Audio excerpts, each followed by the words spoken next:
safe. Like, I really don't care. Like, well, that's what submission is. That's what submission is that you down that I think everybody is at some point deserving to receive love and to be even into marriage if they do aspire for marriage. I believe that society shapes how we view things and how we look at things in our life.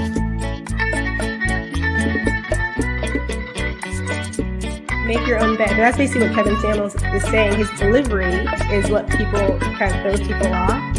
But basically, aggressive or like violent, like where I think toxic masculinity is no offense to men, that they also get this idea that, you know, women are just going to take care of them and everything is going to be like easy. A domestic violence shelter, and he brought her up to be, you know, a $25,000. Hell yeah, you need to judge in dating. It is what it is. You know, you can't not judge people just because you feel bad about it. Like, you need to know. As much as I love my daughter, there are some harsh realities and some things that her mother and I teach her in order to help her to understand.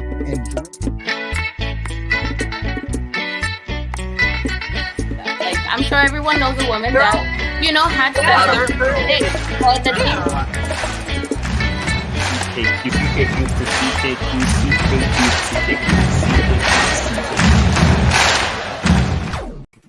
What's going on? Welcome back to CKQ Podcast. I'm your host, Clements. And before we introduce the loud panelists down there, do me a favor. Hit that like button and subscribe to the channel for more content like this. We go live once a week, Tuesday at 8:30 p.m. Eastern. And we talk any and everything, sometimes very random things. But let's get on to the panelists. Our usual, we have Danielle. Hi. My name is Danielle. You can find me on Instagram at Fly Nurse Mom Wife and YouTube at My Sister's Keeper. We got Chris. hello, my name is Chris. You can find me on YouTube at The Blooming Ebony and on Instagram at The Blooming Ebony.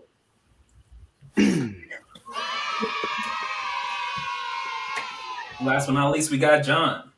Hey, what's up, everybody? I'm John. You can find me on YouTube at Black Wall Street Trading LLC, or you can find me on Instagram at behavioral_consulting. Yeah. All right. Guys, there's a lot of random questions in here today. I try to pull together a theme. It's a small theme, but it's there. You guys probably read the questions, but I want to see what you guys think of it today. All right. So for the first question, shout out to the high value nurse, because he was the one. This was actually one of his questions. But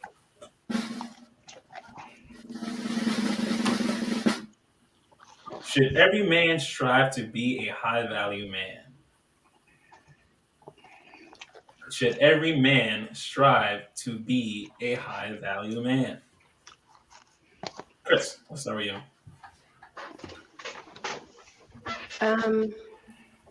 Yes. I think every man should strive to give his family the best that he can give them. And if that means being high value, then, it's really hard because everyone defines high value differently. You know, Kevin Samuels' way, I think, is simple because he makes it very measurable. But I think that may not be achievable for everybody. So striving for it, I don't think will hurt. I don't think it will ever hurt to have a goal. And even if you don't reach it, you still have it and you can get pretty close. You know, like Poor Man's Podcast says, like if you aim for the stars, you might land on a cloud, and that's still pretty good. But for me, yeah, I think every man should strive to be the best man he possibly can. I think that's the best measured when he has a family and, you know, his kids see him as a great father and his wife sees him as a good husband. No, I'm saying a high value man. I'm saying Kevin Samuels terms. Yes. High value, big network, 6 figures. If you're not tall, you better strive to be at least 6 feet tall. Knee implants. Sure, yeah. Yes, I would say yes. I think every man should strive to be high value. I don't think it would hurt. Yeah. So yes, I think so. I think the network builds their confidence. The social skills also build their confidence. Also, having good social skills will allow you to meet a great woman, being less introverted, less socially awkward, and having a good income is great for generational wealth. There's really, you can't go wrong with striving to be a high value man. And so, yeah, I do think every man should strive for it. The Kevin Samuels standards high value man. The Kevin Samuels standards high value man. Yes, I can't remember them all, but for the most part, from what I can remember, yeah, I think they were all beneficial, and I think every man should strive for it. Okay. I feel like you just trapped me. Yeah, you got trapped off on that one. I had to cut off all the corners, right? Danielle, who are we talking? Should every man strive to be a high value man, Danielle? If that's what they want to be. Every man. I knew she was gonna say that. I knew it. Yeah, if that's what they want to be. Mm-hmm. Yeah. No, but should every man strive for that? Like your sons, should they strive to be a high value man? If they want to. If that's what they want, they should strive to be whatever makes them happy. Money don't make everybody happy. So striving for money, if that's not what makes you happy, is not. Striving to just get by day, you'd still say that's okay if that's what makes you happy. Just because you don't have 6 figures don't mean you're trying to make it day by day. Yeah, but I mean, just being okay with just being over broke, is that okay? If you're happy. I can't define what happiness is to another person. That's not my job. Okay. You don't think that? Do you think that that way of thinking can have any kind of negative ramifications? What way of thinking? Being okay with just that level. If you're just over broke and you're okay with that, just living paycheck to paycheck, but you're happy with it. You think that's an okay? If you're happy, then what's negative about it? That's true. If you're happy. So who else happiness would you be concerned with? True. Am I concerned with how I look to someone that I don't know? So what about, let's just say, your kids? If you're just getting by with everything, you could be happy in that situation, but are you giving your kids everything that they can get? It doesn't always have to be monetary, money-wise, of course. You don't need money to make your kids happy. Kids are happy with bare minimum, yeah. Absolutely. They don't understand money. So, yeah. I think parents spend too much money on kids. They give them they ruin the price of the value of $1 because they give it away, make it too accessible or seemingly accessible, which is creates satiation, and it just does not have a power at all.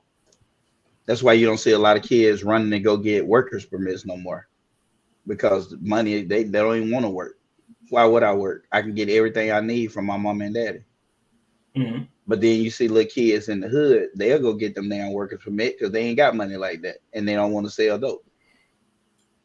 You have a workers permit. What is that? The first thing I had, so I can go get that check, so I can go get the bag. I started securing the bag when I was 14. Right. You need it if you're below 16 years old. Yeah. What is that though? I don't know what that is. It allows you to work. It allows you to work before 16. Oh, permit to work. A worker's permit, like a driver's permit. Yeah. You need permission to work, basically. under I mean, the I age of was, I was 60. doing it under the books, so I never Yeah, got that. same. I just did it. Hey, So I look, didn't man. know that was needed. You know, slave labor. I'm playing. But I learned to But fight. that's actually what that's called. Kid, well, what is it for a child? Child labor. Yeah, child labor. The child labor laws would actually shut them down if they knew they had a kid on payroll. I did it too, but I was tall. Yeah, Clement-Quartey. And I actually got a paycheck and everything. I was working for Burger King. For Burger King? She lied. They don't follow up. It was welcome to Levan Hawkins Urban City Food Burger King. How may I help you? I was 15 years old. 15 years old. They don't actually check nothing. Yep. I gave them all my real stuff. The only thing I lied about was my birthday. I put my birthday 6 months before it was. They did not check. They was strapped, okay? My mom was in the drive-thru, and she used to be like kind of naked. And they was trying to hire her in the drive-thru. And she said, well, I'm not looking for a job, but my daughter is. Can my daughter work here? He was like, yeah. I started working. What? Oh, they was they was safe even if they did check, because all they had to do is get your mama to sign off on it real quick, and then that was that. Yeah, because your legal guardian signed off on it. Yep, saying it's okay, and then it's a wrap. It's over with. Yeah. So, John, it's not under the table. What? Should every man strive to be a high value? Kevin Samuels, high value man. Hell no, man. Every nigga should strive to be a fucking loser. And that's how you get all the women. You should be a fucking loser. They like losers. That's what they love. So you should strive to make the women happy. I'm joking. Okay. As he's getting his PhD. Telling men to be losers. No, man, listen. Hell yeah, you should try to be a high value man, bro. Come on. And high value has, you have to think beyond how much money you make. You feel me? Here's the whole thing. You know how I am. I'm all about the what? I'm all about the evolution and how women see men, you feel me?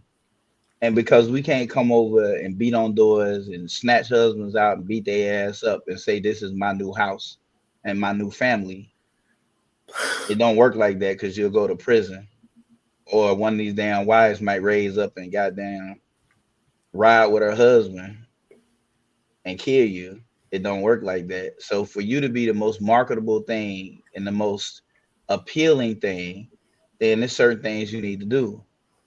You need to put yourself in a position to where you can sustain a nice life or a decent life for a family.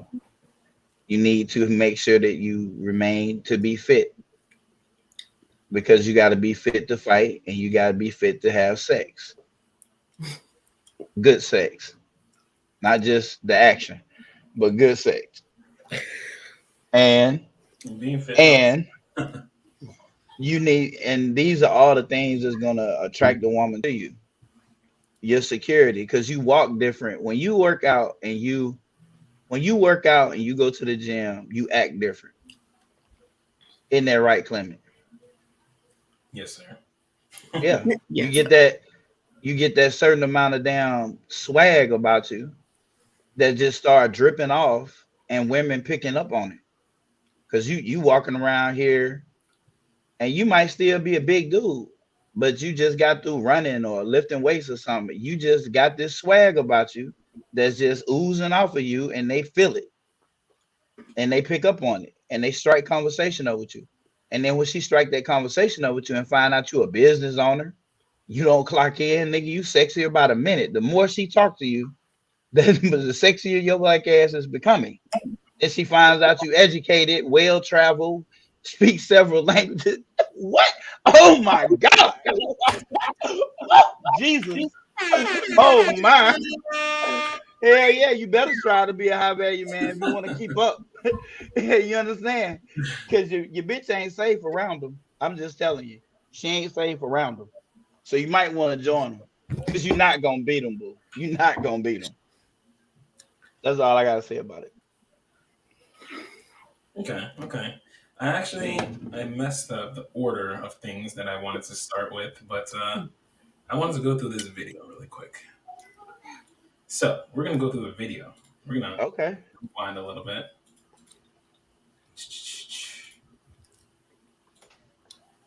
I'm gonna go here. I want to do a quick reaction video to this. So fair use. Mute our mics. Like, why are you rating? Why are you rating me? You're rating. I know men that have more money than you. Here we go to money. You already criticized it. You can't value a man through money. I mean, that's your problem. I mean, and look, but this is why you're probably. Are you single? I want to be single. Yeah, but this is. I want to be. I have men that want to be. I don't want to be with nobody. But look, but this is single. Yes. So you are single. I've been single for 3 years. And many men want to be. I don't want to be with nobody. And I guarantee you, every man you're gonna find in your future is gonna be hit it and quit it. I mean, that's what you. If that's what your career is gonna be. That's not how it works for me, baby boy. That's not how it works. Will. No, I'm telling you. I'm a man. That's you. No, I'm telling you, every man. I've been a player. I've been a calm dude. I've been everything. I'm telling you. But I've known men that are different from you, and they value me. They see differently. How? If you only worrying about their money? Nobody. A nigga that got money don't care about spending it. What they value in her could be just her personality or.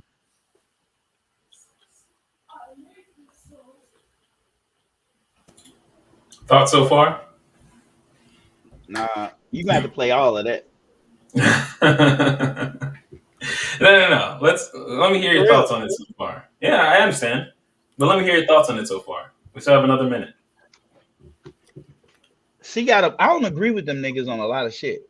You know, let's that be known. I don't agree with them on a lot of stuff because they got little boy minds and they be trying to think with big boy ideas. You feel me?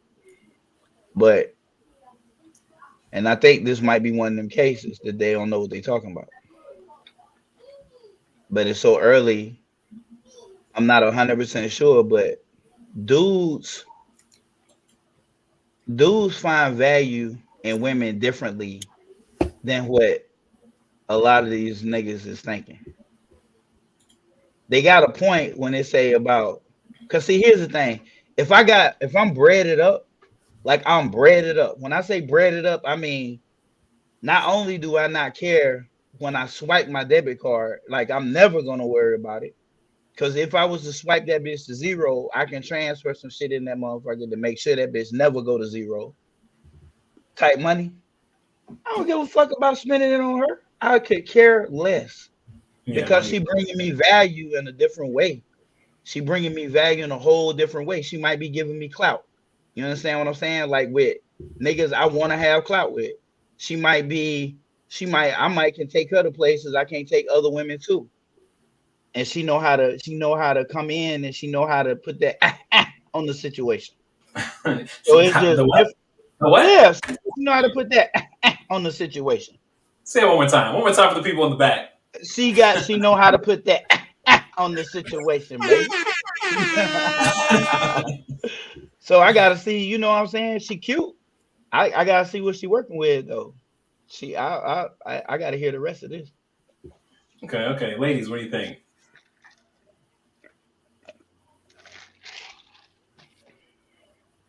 Y'all all muted. Yeah. Well, Danielle shrugged. She just shrugged. Can you hear me now? Yeah. My bad. I have to hear the rest of it too.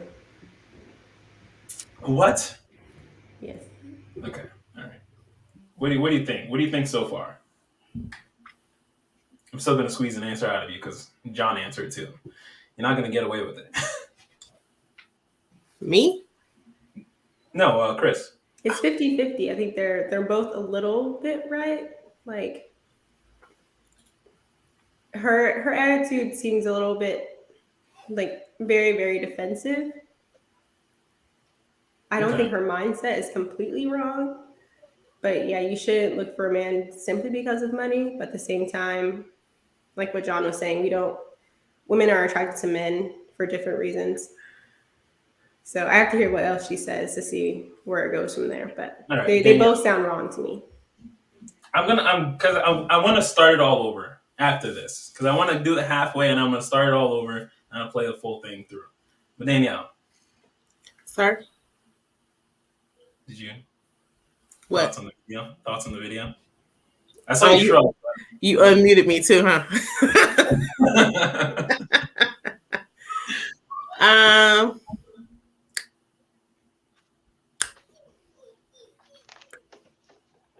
I think she want to be single right now.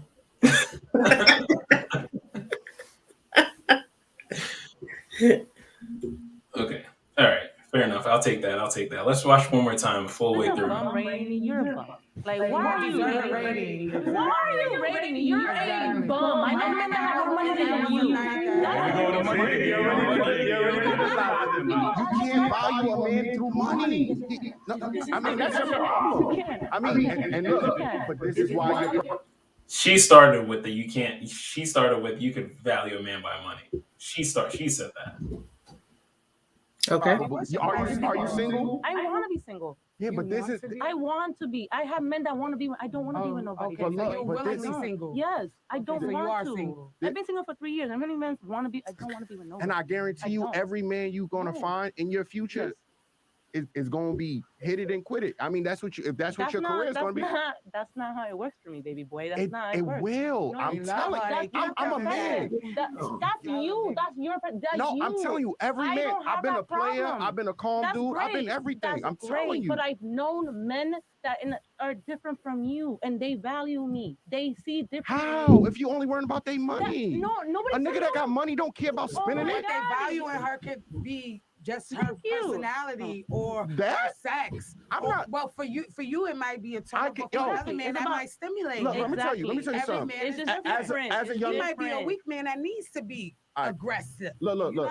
As a man with money, I could tell you, I dealt with a lot of females like that, and it's cool. It's cool. Look. It's cool for the time, and it's fun while it's there. And after I'm done, when I'm done, they out. That's it. You could keep that energy and you could get the money and it look cool and you fun. You have fun and we gonna have fun. But after that, you on the run because you out. So it's the on the run. That's it. On the run too. Okay. Now that we heard the whole thing, was that? I knew it.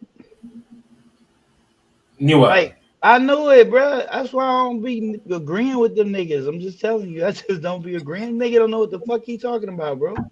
He has no fucking clue, bro. That nigga, that girl right there, she can pull whoever the fuck she want to pull. Because let me tell you something about a girl who really know how to get to the bag. You ain't going to know she trying to get to the fucking bag. You understand? Like, she ain't that dude. She's not that girl that this nigga is describing and thinking about. She got on a whole different thought process. Her shit is subtle. And the way that she conduct herself and she carry herself, I promise you, the nigga just brings her to the bag. He brings the bag to her and drops that bitch off with her. That's what that one right there, that's how she moves. That's how she moves. Is finesse tight? She don't have to finesse him. That's what I'm trying to tell you. She don't have to finesse him. Finesse is too obvious. She don't finesse shit. She just do what she know to do.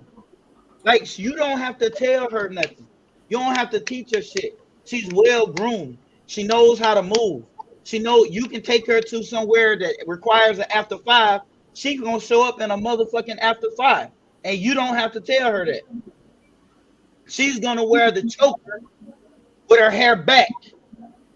You don't have to tell her that. When she meet a nigga that's your business partner, she gonna fucking make you look good. You don't have to tell her that. So when she mentioned a Mercedes, she gonna get a Mercedes. That's what I'm talking about. When she mentioned a trip to Bolivia, bitch, y'all going. And if he can't go, why don't you and your girlfriends go? And he finna ain't gotta say shit. She never gotta bring up money. The money gonna come to her. That's what she's talking about. And I'm with her on that. I've seen too many women that know how to get to the bag without goddamn asking to come to the motherfucking bank. What do you think, Chris?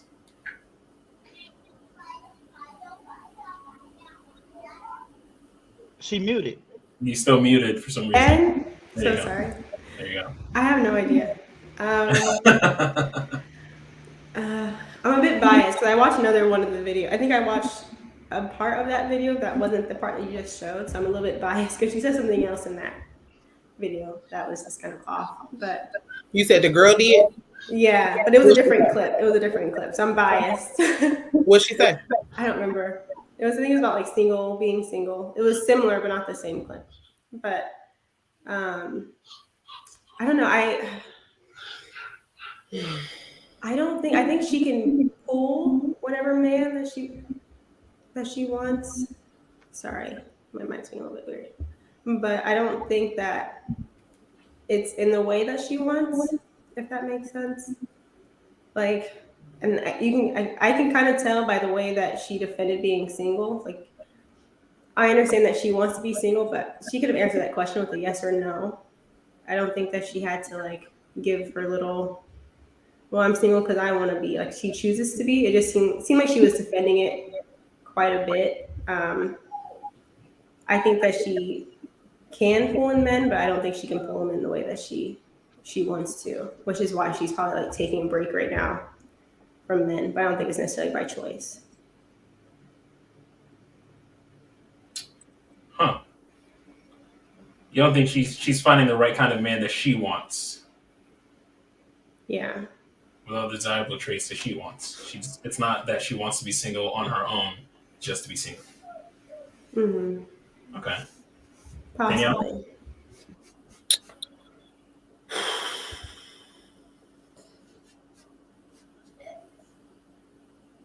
I don't know, man. Like, so some men like to be valued for their money. I've met men that want me to want their money. And the fact that I didn't want their money turned them off. The fact that I wasn't trying to be frivolous with they shit, he straight out told me like that's all you gonna spend. And it was just like, I mean, that's all I want. His face was all crunched up. So that young man saying he got money, I would need to know how much money he got because he don't sound like he got money. He don't even look like he got money. So I don't think there's nothing wrong with valuing a man for money. It just depends on the type of man you're dealing with. Her being single, initially I thought what Chris thought, that she haven't met the type of man that she want to meet. But listening to her talk, really, maybe she's just not done playing.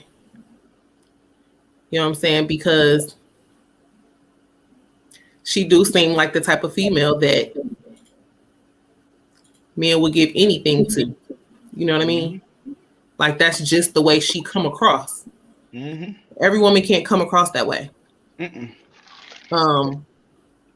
So if she wanted to be wifed up with kids and a man that got money, I think it'll be very easy for her to do, but she's sowing her wild oats. And a person that don't have an option to do those type of things wouldn't understand that mindset. Or a person that wasn't raised to think that way, or just don't have the freedom of mind to think that way, wouldn't understand how that young lady is moving. Yeah. That's what I think. That was very well said. That was very well said. That's a lot said by Danielle. That's for one. All right, let's go through the comments real quick. What's this money they keep talking about? I'm like a bastard. Kevin Samuels doesn't consider celebrities like rappers to be high value just because they have money. They not have value. No, they're not. Their money because comes once the niggas hit 40, if they did with them with their money, you'll see how much value they got. Like 30, I think it's like 35 actually. Yeah, you finna hit the block. Yeah. He finna have to hit the block. So I believe you can't value a man just through money. So I believe you can't value a man just through money. Not just through money, but baby, you better start there. Can it be a priority? You better start there. Should women do that? Should women start? Yeah, yeah. They should value men through money, bro. Hell yeah. Chris, let's hear it. What do you think, Chris? What do you think, Chris? No, not necessarily. That one's hard because, well, it depends on how much money we're talking. Like, I think that men are typically the breadwinners, but as far as him being like a 6-figure earning man, I don't think that has to be prioritized. But I think that if he makes ends meet for his family, I think that can make the wife pretty happy if she has enough humility. Like, I see it in my family. I don't see it often, but I see it in my family where the men don't make a ton. They're average earners, but the wives are at home and they're happy. And their marriages are better now, making less than they were when the wife was working and they were making more. Danielle, what do you think? I think women scared to say that they want a man's money. Ooh. I think they scared to be labeled. But Danielle on fire tonight. You can't handle the truth. She on fire tonight. You're gonna try and tell you can't handle that. Well, she got the spirit of Black Wall Street in her today. You hear me?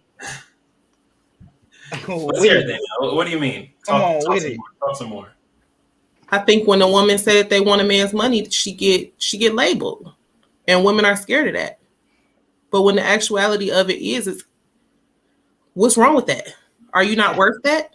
And if you are worth that, everything come with you. if you are worth that, then you shouldn't be afraid to put forth and say what you want. Because the thing about it is, when you can say what you want, the ones who go talk about you, you get to ignore them, because that means that they're not who you want. They're mad because they don't measure up. You know, they say hit dogs holler. You just hit him. Ooh, so move him out the way. And he hollering. And the ones that sitting back in the back, staring you in your eye while you talking, that's where you focus, because they got it. Okay. John, I'm assuming you're on that same boat. Hell yeah. You can value a man. You better damn value that nigga through some money. Fuck that potential shit. Potential ain't gonna get you with nothing but a house full of fucking kids and a headache. So then, you understand? Because if you valuing this nigga through money, Clem, there are certain behaviors, I say this all the time, that a nigga who wants to be having that check is going to do versus a nigga who really ain't about that life. One of them is, I'll figure it out, dude. You know, I'm not really in a hurry. You get that nigga some pussy and get pregnant by him. And then you want to know why your child 4 years old and y'all had to move 2 times. Because you fucking a broke nigga that don't care about money. And you didn't value him. You didn't base shit off potential. What did he have the potential to show you besides to take a fucking nap in the middle of the day? So then what about, like, what's the point of teaching women to actually try to value a man's character at all? Or should that even be a first priority in their head, or should it just be money based? Part of his character evaluation should be his damn ability and willingness to go and get the fucking bag. That's part of his character evaluation. We had a saying when I was growing up: broke niggas didn't fuck. That was a fucking fact. I think it's reversed now. Girls did not date niggas who didn't have jobs. They weren't fitting to try to negotiate with you if you got them pregnant. That you was fixing to be able to make a grown man decision when you wanted some booty. Now you fixing to make a grown man decision to help her raise his damn child. Girls did not date niggas who didn't have cars and didn't have jobs. That is not a new concept. That was always around.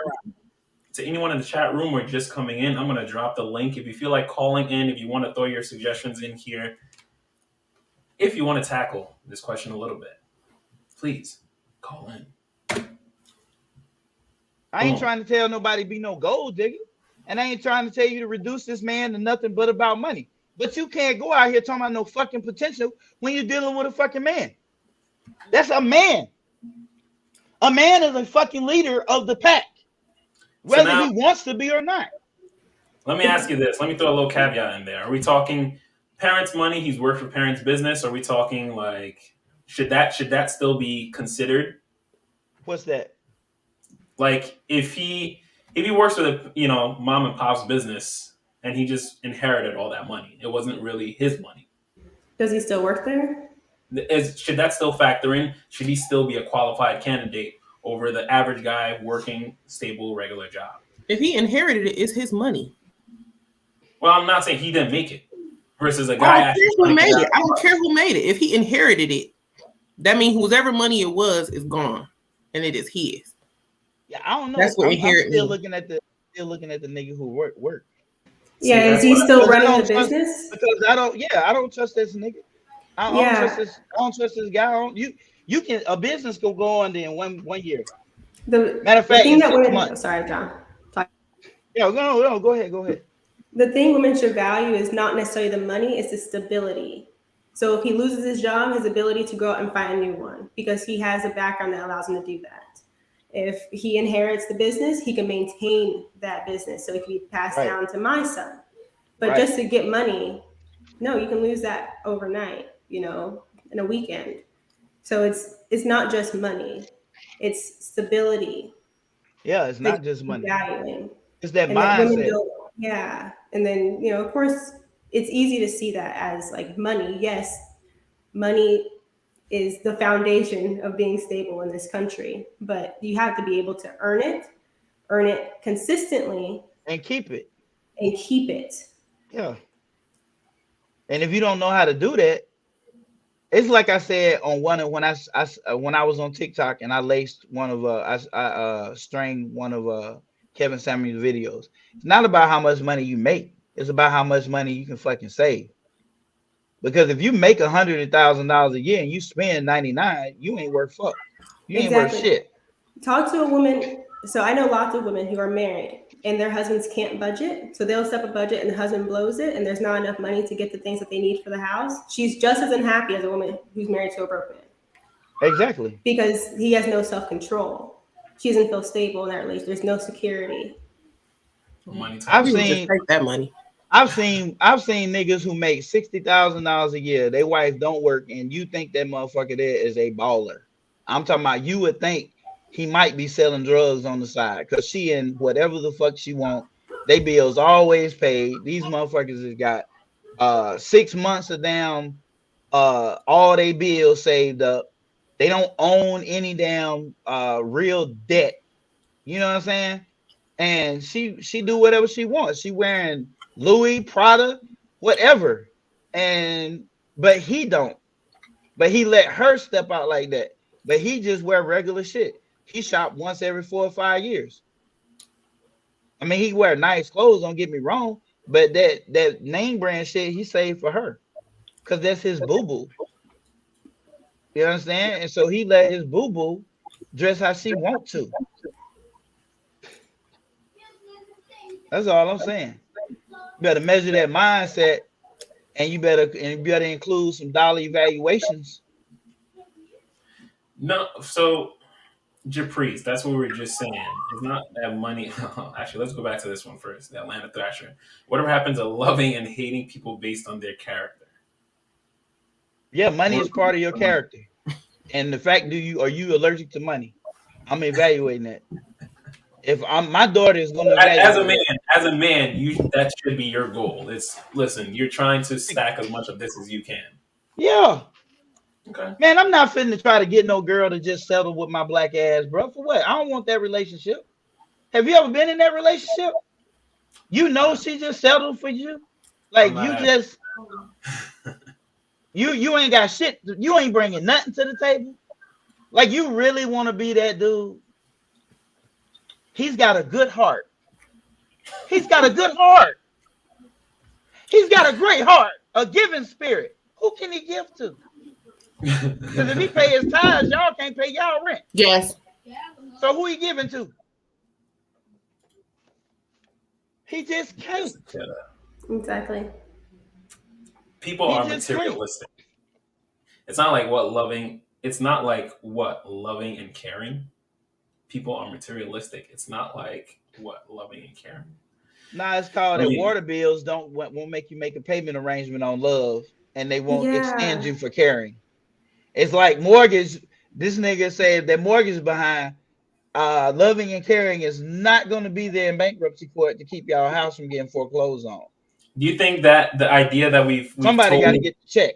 We've told a whole generation that loving and caring should matter over everything else. You think that's really been an issue? Yeah.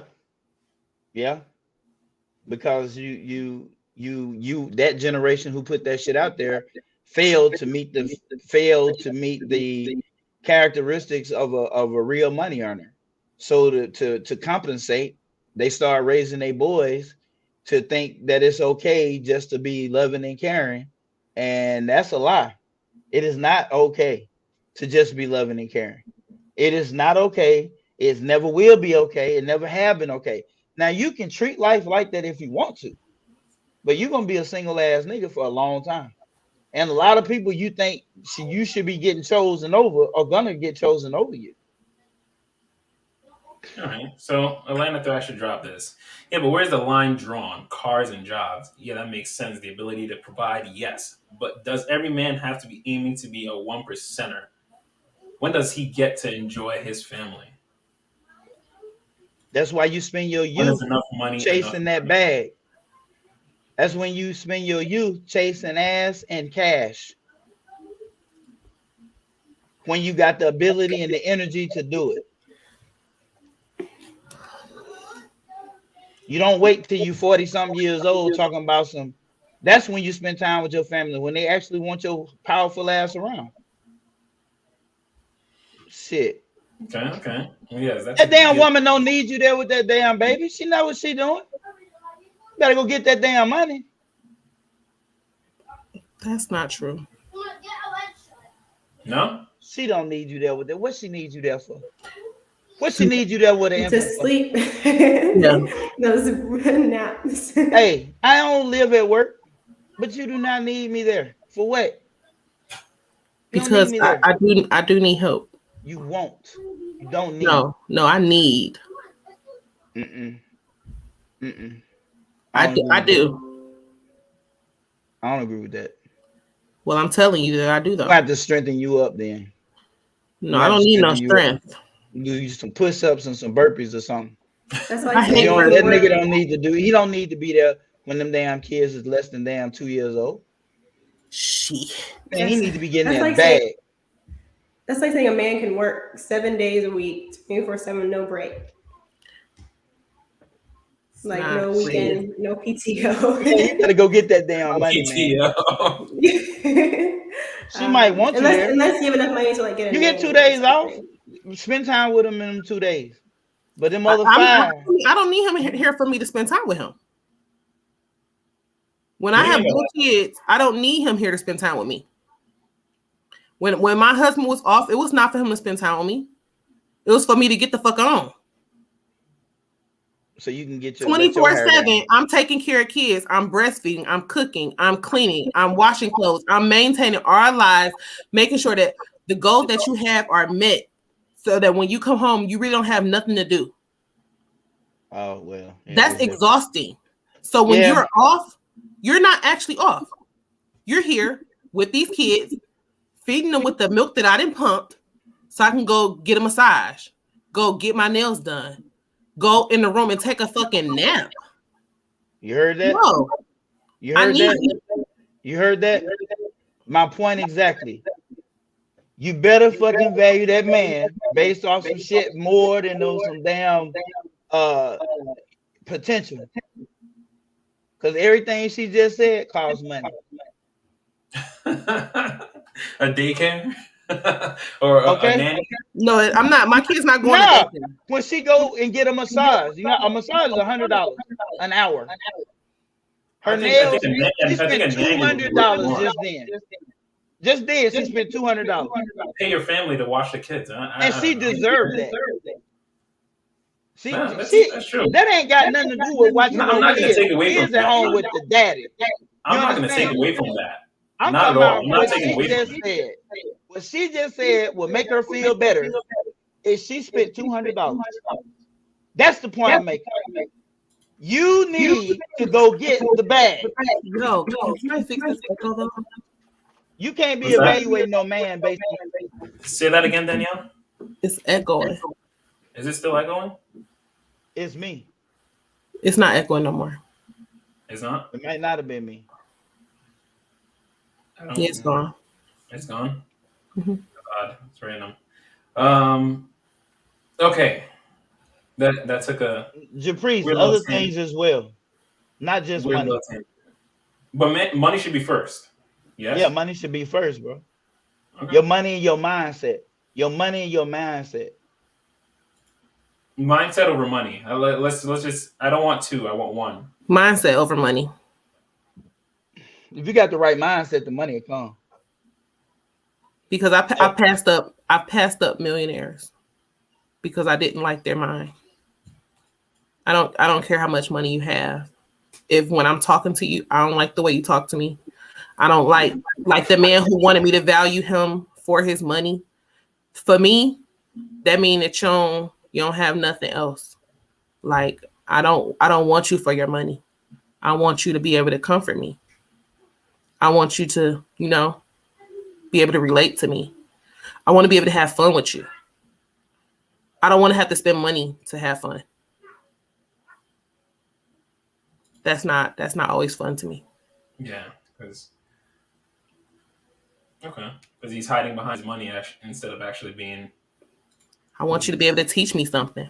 Yeah, my situation was the opposite. I made and saved, and she blew it all. Put me at zero. Goddamn, bro. What? I was the richest in my life when I was 20, making $11 an hour and being single. LOL. It's facts. Yeah, I was confused because the video said the guy said you can't value a man through money, and the lady responded yes. So I thought that was the question.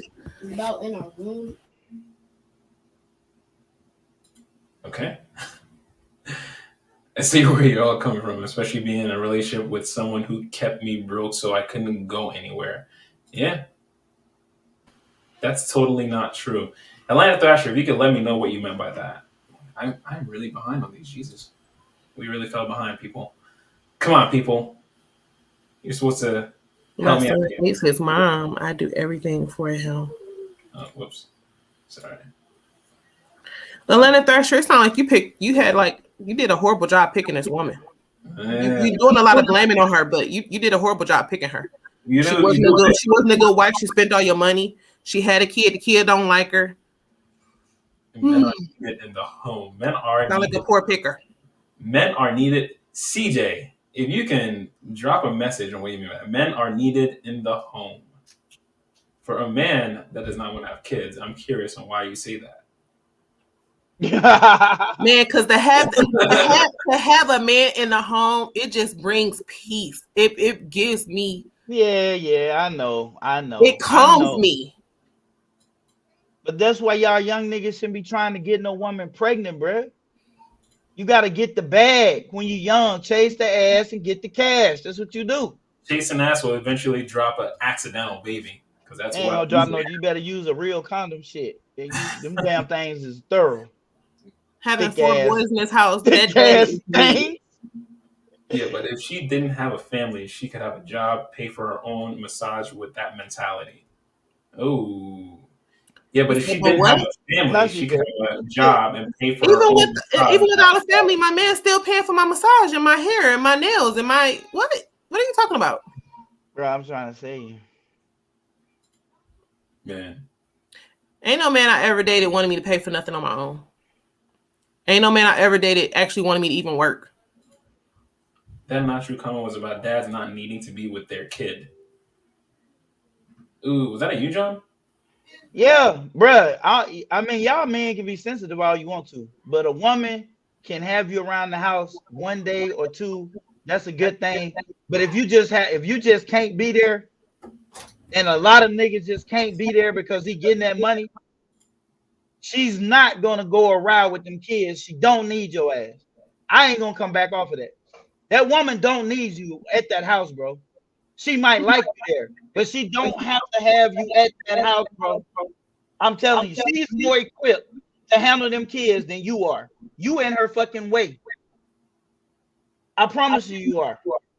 You are in her way. Let her fuck around and be able to take a good nap.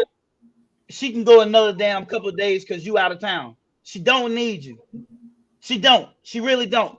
She was born with the equipment to take care of them kids in your death. She don't need you. She can raise a whole damn empire without you. Period. A lot of women do. They raise kings and queens without your ass. So, now, is it a plus to have there? Absolutely it is. Yeah, that's what CJ Don't be acting like she got to have you there. Think about what you're saying. She don't have to have you. She can produce milk without you. She can get it. She can feed the kids without you. She can get help from a whole nother man without you. So why she need you? She wants you. She don't need you. It's the difference. Okay. I think the echo happens from me. Maybe. But because having a father made me strong, yes. I made bad choices. I didn't have a dad. My mom was cheated on by 4 guys. Jeez. Seeing how she struggled, I tried to be the husband to my wife that she didn't have. Good on you, man. Good on you. Masculine presence is important. That's why so many of these men wearing Bucci cutter shorts. Yes, she does need you. Yes, we do need you. Hey. Ooh. Whatever. Ooh. Yo, CJ, call in, bro. Cap, John. Cap. Stop the cap. That's what he's trying to tell you right now. That makes no sense. Whatever. Because don't nobody know what the fuck I'm talking about, bro. I get what you're saying. You talking about? I'm not talking about a fucking permanent situation. You understand what I'm saying? Like every fool knows that every child has a better advantage when he got both his damn parents. I know that too. You understand what I'm telling you? To be there in the but home, what I'm telling you, in that fucking home, bro, you are needed to protect. That woman can nurture and provide the nourishment for that child without your black ass. She don't need you. She born with 2 bottles under her neck. You understand? And that shit can provide a lot of stuff for many years. Yo, if a woman that had a baby, she can still produce milk. Fuck out of here. Healthy ass milk at that. Put that shit in some pinto beans. Damn boys, we walk around here looking like Hercules. Shit. Okay. All right. I'll take it. That's what I'm talking about. If you gotta go get the bag, go get the bag. Stop worrying about I want to spend time with my family. Niggas, go pay for your family to have a house. What you gonna spend in a tent? It depends on how you set yourself up. Did you set yourself up to spend time with your family? Or did you fuck off a lot of years and you lazy as hell and you just make enough money to where you have to work a little overtime just so you can damn get by while your wife dreaming about the nigga that she wished she would have married? That's my point. Do y'all not hear this echo? Yeah, I hear it. It's killing me. Hold on. I think it's just. I think it's my mic. Every time you start yelling, it echo. Yeah, it's YouTube. You're muted, Clement. That might help a little bit. Oh, is there still an echo? Say something, John, because you didn't want. I don't know. No, I don't hear echo now. He got to get excited again. It's a delay. It's delaying now? Yeah. Is it? Yeah. Not on my end. Watch my mouth. Interesting. Oh, yeah. Yours, but Chris is not. No, just me. See? Okay. Yeah. I turned down my mic. I don't know. I don't know what it is. It's not you. It's me. Yeah, it is. Yeah. I've heard that before, John. It's Right? just me. Okay, all right. In most African cultures, the father be out all day working, come home, eat, sex, sleep. Although I believe it's others around to give mother a break, though. Yeah, so I guess that's feeding into a whole. It takes a village to raise a child. Yeah. You never said it takes a man. Yeah, now if you can afford me a nanny, I don't care how long you go. That's what I'm saying. Like, make the money, get a nanny. Bro, if you really want to know the truth, when you got, if a dude have sisters, bro, CJ, no, I ain't talking about that, bro. I am not talking about that. Your job that's not your job. Your job is go get that bag. Period. That's your job. You teaching them every time you leave the damn house. You teaching them every time your lights don't get cut off. You teaching them every time that they see you not hit their mama. You are teaching them every time your mama is always singing your praises on how good you are. And how you are the reason they don't have to suffer or want for anything. That's your job. Like it's too many men thinking that they need to be a mom daddy. No, bro. No. You might have to work 7 days. Go work them. You want to make sure she good? Then take you a day off next week after you work them 7, and you spend time with her. But as far as that whole thing, you need to hang around the house and be a mom daddy. No, sir. No, I need you to go get the bag.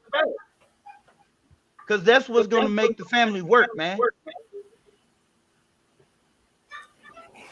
I get it. You need a break. If you got sisters, make them go over there. If you got homegirls, make them go over there and help. My dude ain't gonna have no homegirls that's coming to my house. A boy needs his father at the house. All right, a boy needs his father at the house. All that feminine energy, all the time isn't good. We'll take him to work. American culture and African cultures are vastly different. Guess what?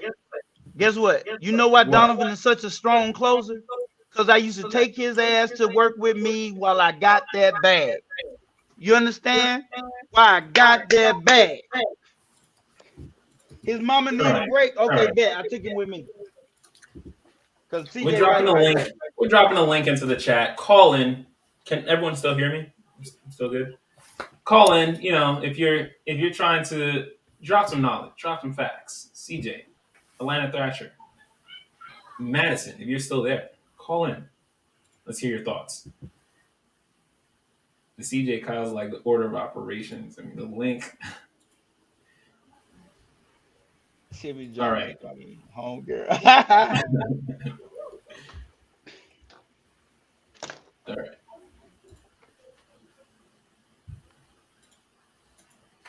So,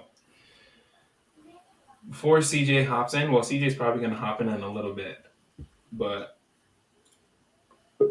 there he is. That's my dude is. That's my dude is. What's up, fam? I'm sitting here trying to watch Avengers, getting ready to eat, and I hear John talking this nonsense. Come on now. Well, come on here. How bad you nurses? Hold on, let me pause. Let me pause Captain America real quick. How can I get rid of this echo, CJ? He echoing too. Oh yeah. Wait, do the echo leave when Clement mute? Wow. All right. Am I echoing? No. Clement muted himself. Because Clement is a sound engineer. Clement's smart as hell. That's he is. He's smart. What's up, CJ? Oh, I didn't know what was going on. All right. So I'm trying to understand. You said the fathers are not needed in the home, right?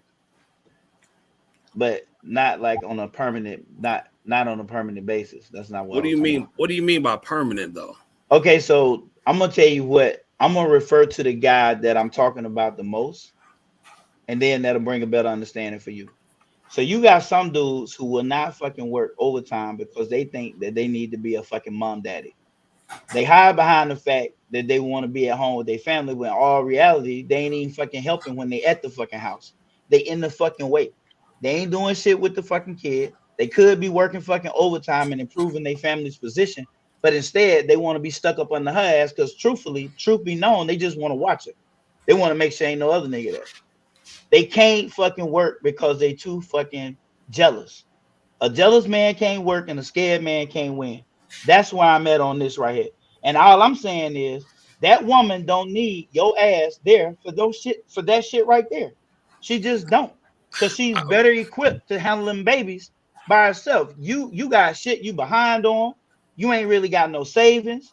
Y'all don't go on no fucking vacations. She can't do shit. And you ain't working no overtime that is being offered. Talking about you want to spend time with your family. They don't fucking need your broke ass there. They need you to go get that fucking check and then bring your broke ass back to the crib with some money. I think you're talking That's what I'm about two talking different about. dynamics. I think you're talking about different dynamics though, because you're talking about a man who's jealous jealous or insecure after having babies with a woman trying to watch a woman, and then you're talking about a broke man and a broke woman both having kids. Though I think those are two extreme situations. Nah, those are two fucking normal situations. That's like the norm. That is the norm in the United States, my boy. The norm. And I'm gonna tell you where I got it from. My homegirl sent me a link to this short snippet off of one of Kevin Samuels. Well, you remember the one where Kevin, and even you know about this personally. Right. This man got all this hit back because he said you need to be, if you ain't working 50 hours a week, then you need to go do. All these niggas was coming like, I need to spend time with my family. I need to do this. I'm like, y'all sound like some fucking bitches. I agree. I agree with the man working 60 to 80 hours a week. I don't mind that. But when you say that's what I was talking about. But when you say the man is not needed and she can handle it all by herself, no, she still needs him. She needs him. The child still needs both parents. But do they need a house? Yes. Okay, so if this nigga who don't want to work and they are damn near cannot pay, they are late. They are 1 month and a half behind on rent. She don't need that. She need him to go work more. Or she maybe got the house handled down. Better. Well, or of course, she could just absolutely pick better. She needed to pick better. I cannot disagree. Because if she continuing to have all these babies and she getting with a dude who refused to work, that's a whole different scenario. Exactly, but you got to remember where this stemmed off of. This stemmed off of, should we just pick off of money? And I said, hell no, you pick off of mindset and money. Like part of his character evaluation should be his mindset. Like where this nigga, do he want to go get the bag? How ambitious is he? Fuck the potential. Potential don't do nothing for me. I don't see a nigga with potential is without a mindset. That's all he got is a fucking dream. So it still come down to choices. Yeah, right. And if she chose choices and accountability at the end of the day, I totally agree with you. And if these young ladies choose a nigga for potential, and she ain't measuring his fucking mindset, she worried about potential, don't want to judge him on the money he ain't got right now, only on his potential to make money if he ever get up to make it. Well, when she start having babies with this nigga, she ain't got nobody to blame but herself. And at that point, she don't need this nigga at home trying to help her be a better fucking mom. She need this nigga to go do his part and be a better damn provider. That's what I'm talking about right there. But let's be honest. That's the backstory. But let's be honest. Was he really gonna be on that tip? Nope. Beforehand, though. No. And she should have saw that. Hold on, guys. Hold on. Because it sounds like it's gonna go in this direction too. So I'm just gonna drop the next question to them. All right. Is there a positive for the average man to be for the average man to be happy being average? Is there a positive for the average man to be happy being average?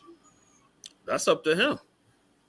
Yeah, I mean that's all subjective. If he's happy in his average life, then yeah. But you just got to know that what comes along with you being happy in your average ass life. You just not gonna be.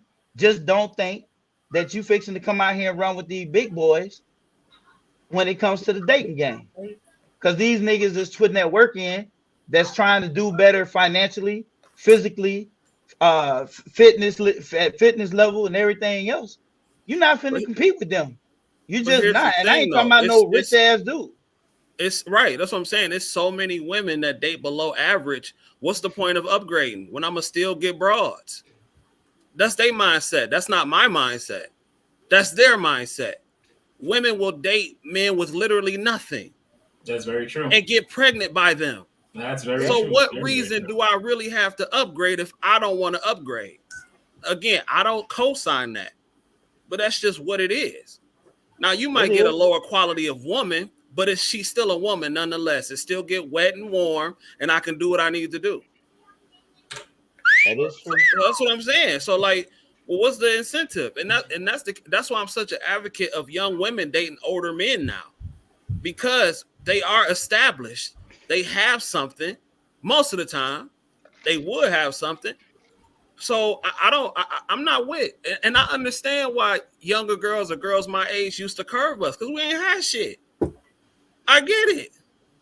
For the most part, we didn't have nothing. So that makes sense. So when we do get stuff and we win in the end, it makes sense for me to get a female who's not tainted, who's not who life didn't beat up all over, and show her the way. Ain't nobody got time for that.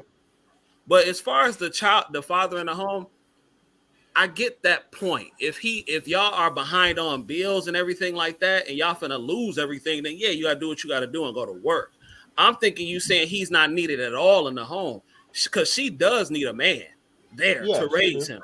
That's why so many of these dudes are so feminine now. I agree with you. Yeah, she do need a man around to raise him. That's why when you're a young man, you need to goddamn be out there chasing ass and getting the cash. Right, and that's why establishing you your taking your hooks. son to work. That's you still being there. You're being there, and you're showing him. So even with that, that's still you taking you still showing him the lessons of a man. You taking him to work with you. So yeah, I'll say go ahead and be average if that's what you want to do, because above average life is great. You just got to work hard, and more things come with it. But if you like being average and you happy with that, I mean, it's all relative at the end of the day. It is. And I mean, here's the thing. Women will choose the average ass nigga until the above average nigga step up. Mm-hmm. That ain't necessarily true because you'll have women who with a high value guy and still go cheat with the dude who has nothing. Yeah, that is true. That is true. So I mean, that's true. You just gotta play your hand correctly and keep yourself tight. So if that does happen, you can bounce back. I've seen women with millionaires who go cheat with Pookie and Ray Ray, literally, and have nothing, and get pregnant by these dudes.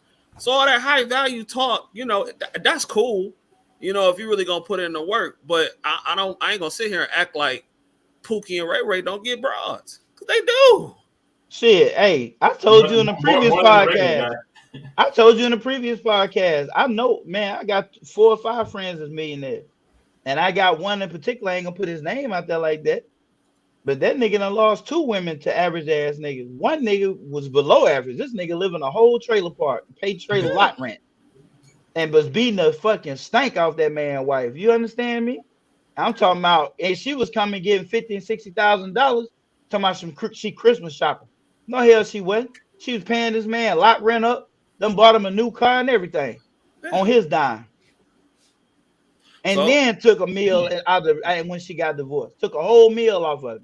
A whole meal. And that's why I say. And I'm not even in a 50% state. And that's why I say you just keep being the best version of you.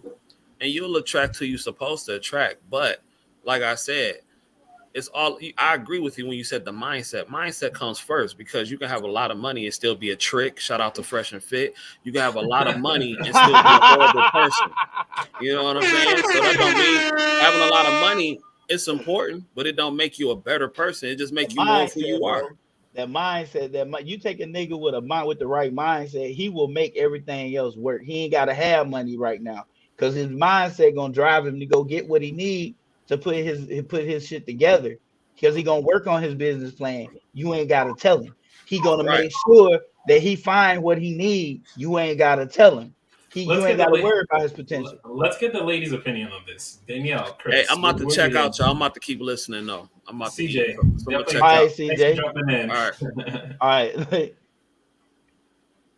Ladies, what are we talking? Is there positive for the average man to be happy being average? Is he single? It depends. Okay, so if he's single and he's happy being average, it's his life, but I don't see why he couldn't try and strive for more, especially if he's looking for a certain type of woman. Like, why not? If he's married, do I think that there's a positive if he's an average man? If his family is happy. Like, if family is happy, his family is stable, and he has a consistent job, I think that he can get quite a bit of fulfillment with his family being happy. But I just can't really see a man doing just average work and being fulfilled from that alone, without a family to like tell him like we're good, take a break or something like that, you know. Danielle, you're really curving up your face the whole time, so I'm curious on what you were thinking. Your face was that? You were curving up your face a lot. You look like a roll. Your face looked like a roller coaster with all those twists and turns. So I'm just wondering, what's up? I can't tell y'all what's up about my facial expression.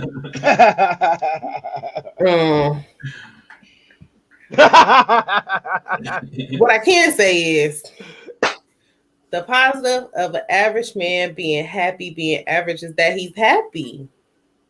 Bless his heart. That's what's the positive. Bless his heart. I mean, I don't know what other positive you want me to give to that, but so happy. I'm so happy. But that's the positive, is that he is happy. Little average ass nigga. I mean, CJ did bring up a good point. You could be below average and still, like, if you still, a woman is still going to sleep with you. You're still going to get a kid. It's true. It's true. Yeah. So it's true. So I guess if you happy being average, nigga, then do your average thing. I can't rest and sleep like that. I lived on the other side, so I know what it's like. I'm sorry. To happy taking extravagant trips, niggas spending 40 grand in a weekend. That shit is fucking amazing. What the fuck? Nah, you keep your average ass over there, boo. You stay on over there, average. So you and CJ were touching on a good point, which I think it was a good segue to the next question.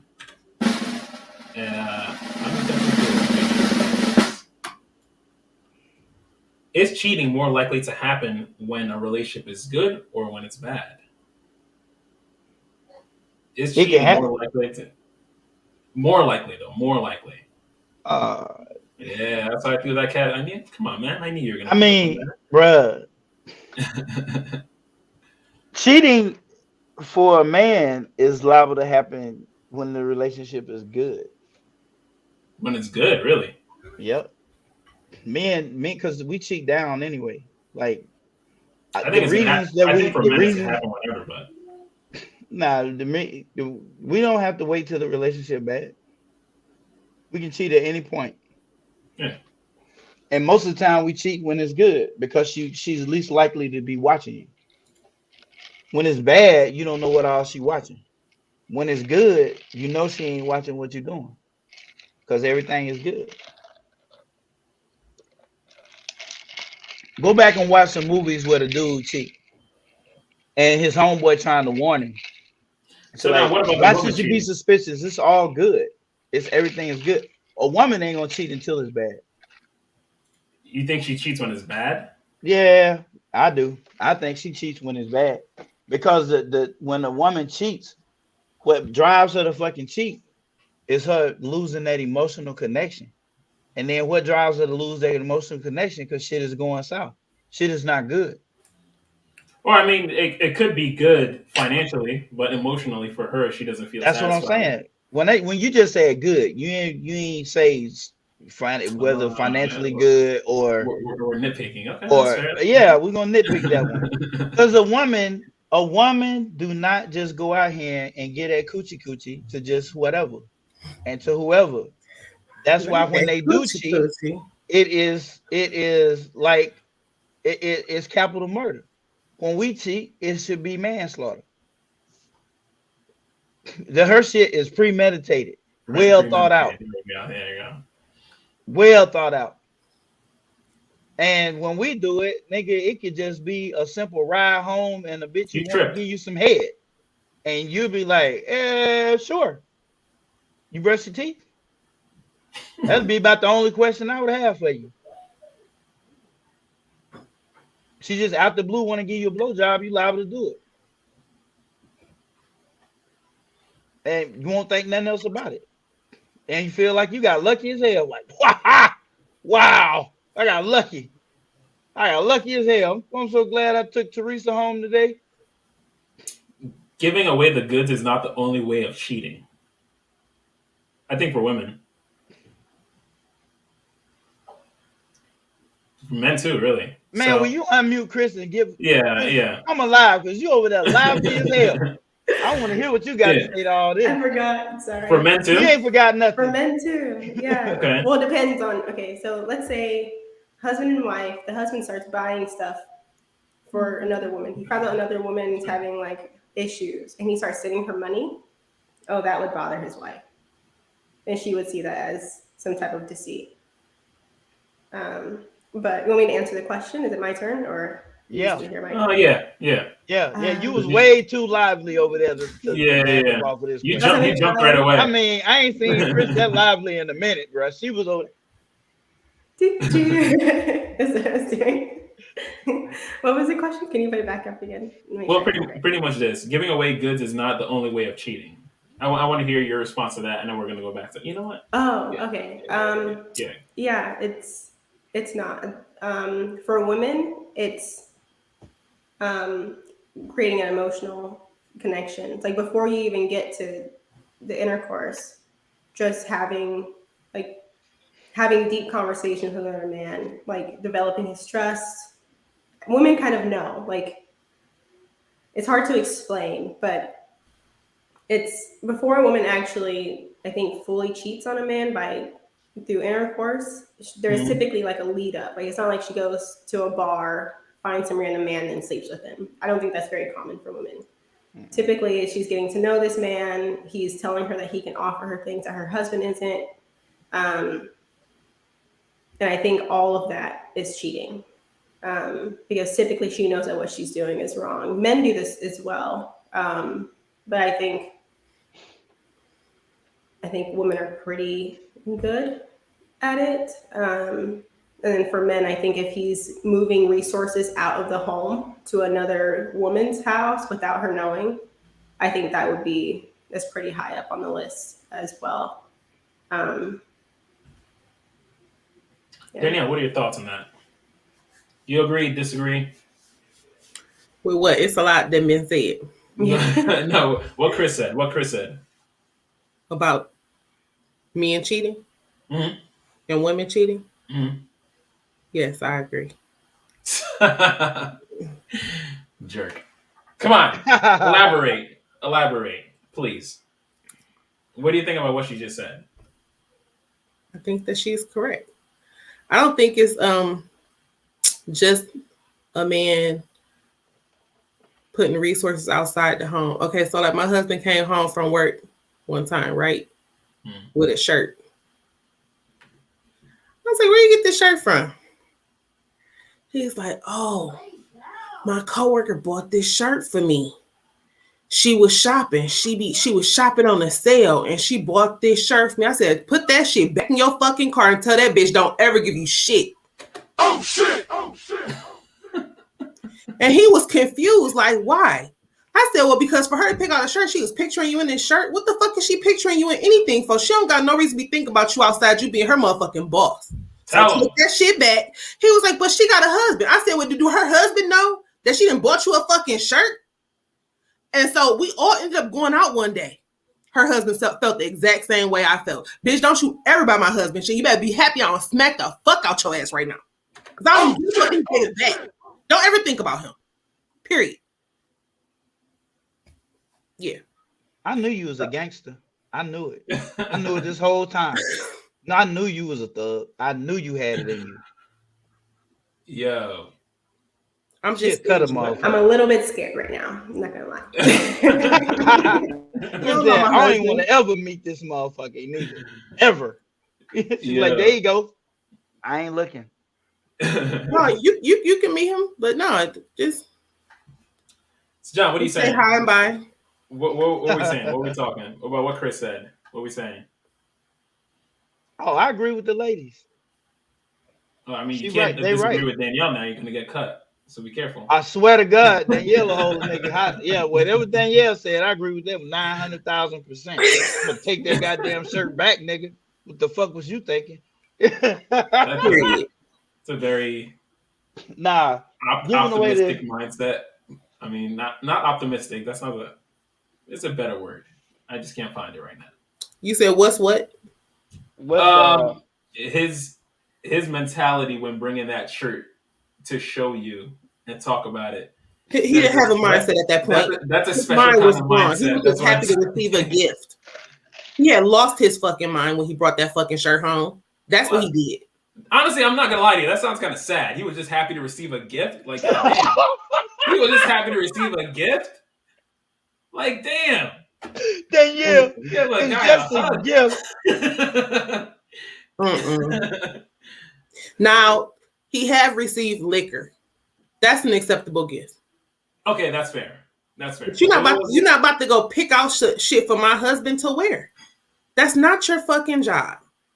I dress him if he gonna get dressed by anybody. His mama not even picking out his clothes. No.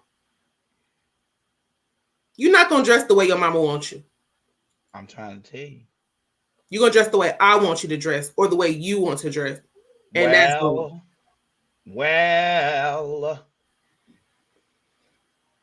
said. Somebody will get cut in this bitch.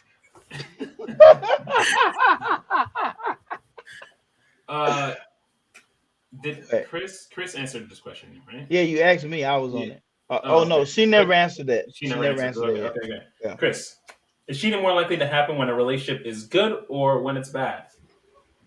I think good for a woman, bad for a man. I think men cheat when he feels like he's not getting enough out of the relationship. And then typically women will be like, oh, I can give you more. And he's like, really? And then he cheats. He has an affair. Women, they cheat when they get bored. Like when things are too good, they're like, oh, this is getting kind of boring now. Let me go get some excitement.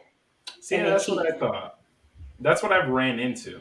A lot of times that I've ran into women that have cheated, I've talked to them. They didn't cheat when things were bad. They cheated when things were they were good. They were plain. They were mundane. They were just, it was a regular day. It was a regular day. Tuesday, normal Tuesday. Yeah, it was a normal Tuesday, and some guy at work complimented them, and that's where it took up. I don't agree with now one of y'all there. Okay, well, I mean, you cannot agree when I'm telling you. This is what I'm talking to these ladies, and they're telling me about how that's what I've seen. On their that's men. What I've seen. Like, yeah, it wasn't. It wasn't women that they were down in the slumps. It was usually women that they were middle class. They were doing fine. They were doing just fine. Are you talking about monetarily? Just because you're talking about that middle class? Yeah, that's what I was gonna say. Me and Danielle about to get y'all ass in a minute, but can I go first, D? You saying that things are mundane, but that they middle class, but that she bored. Mm-hmm. But did she tell you about what the fuck he did 5 years earlier that made her mind, put her in the fucking mind against his ass, and she never left that? But these are women, in my experience, these are women who have said that they wish they had stayed with their husbands. But they shouldn't. Usually, most of the time, it's like I wish I never did it. A lot of them have been. I regret that, but no, but okay. But then you said it's her coworker, So that's not no random guy. Well, yeah, cool. He's complimented her more than once. They've had conversations. She knows this man. So she's probably thought about him. Well, yeah, because it started as emotionally. It has to, for women, it has to go emotionally first before it gets to physical. But and plus the law of proximity comes into place to bleed into the law of attraction. And so if she didn't have physical, I mean, like an emotional attachment to this man, she been cheated. Something is happening. It's not good because you cannot be emotionally attached to another person if you're happy. Like it, I just don't see that happening. That's why I believe that women cheat when it's bad, and niggas cheat in both cases. Like we just fucking cheat. Like when we cheat, it has no rhyme or real fucking reason. We're It just fucking happens. Like we're a hunter. It's like we're hunters. It's kind of like you go to the woods and it's deer season, but you want to shoot a doe. It's deer season, but a fucking big ass 20-point buck walk out. You finna kill that motherfucker. What? Because you was an opportunistic hunter. You wanted some doe meat, but fuck, this is a once in a lifetime shot. I've been hunting for 20 years. I've never had this buck walk out on me. So that's that same bitch that you gave a blowjob to that's in the mailroom, that you got a blowjob from in the mailroom, that finally needed you to take her home, and she was so grateful she gave you some head. And this is not like she gonna need you the rest of the week because her car get out the shop. This is a one-time opportunity for you. And shit can be good, bad, or in the middle. You're gonna take it. That's why when you marry and you're a dude, you just gotta keep yourself safe. Gotta keep yourself safe. You don't be taking no shirts from no other women. You don't be talking to them too long. None of that. Listen, here's an important question about the shirt, though. Was it a themed shirt? Like, I didn't look at the shirt. Like if he was there was no reason for me to look at what type of shirt it was. Yeah, it was a shirt. There was a theme on this called "Murder She Wrote." Murder She Wrote. I almost got his ass killed. He might remember what type of shirt it was, but I have no clue. Don't ask me that question. That's a trap question. For the low price of $19.99, you can lose your fucking life. For $19.99, you can lose your mind for $19.99. You can get cut. Yeah. Because when it's bad, both men and women are on their P's and Q's, or maybe not. It just depends. Yeah, it depends. I don't know. I still stick with it. Can be both cases, but I still think that women cheat when it's bad, bro. So hold on, because you had a different. Yeah, I think you had a different point from what Danielle was going for. Because I mean, you said the example of 5 years ago, what he did 5 years ago. But Danielle, what were you going to say about that, though? No, he was just adding another layer to what I was saying. I was saying that y'all saying that it happens when it's good for a woman. Mm-hmm. And I was saying I don't see that. If I have a man and I'm happy with him, his sex is good, we are happy together, he provides for me well, we have fun together, he stimulates my mind, I could care less about any other man. But if something is missing and something has happened, that even if I'm still there, I'm not probably really happy. So it creates an opening for someone, you know? So just because a person is there doesn't mean that they're actually happy. It just means they're just buying their time. And he might just be a placeholder. It might just be the safer thing to do. But when that person come along that see that opening, then it's a problem. He gonna slide off in that motherfucker, right? And then it just might be when everybody thought it was good. I know Chris was saying that that these women wish that they stay with their husbands. that was because whoever that these women cheated with just wanted to fuck. And that woman was so interested in the excitement that she didn't actually take time to like figure out what was actually happening with that thing. Okay. So but it was, but that woman that cheated, even though she still wished she was with her husband, it was still bad for her to have an opening for another man to fuck her. No happy woman is gonna fuck someone else.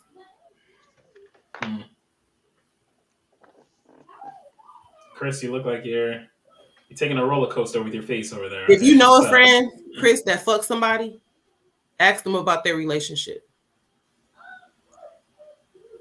You're muted again. I'm thinking. Oh, okay. Yeah, because girls just don't randomly get that pussy out like that. Yeah, usually it takes some emotional attachment to this It person. takes some work. Like for us, it don't take know. much work at all, nigga. We just need to get hard. Once we hard, it's decisions made.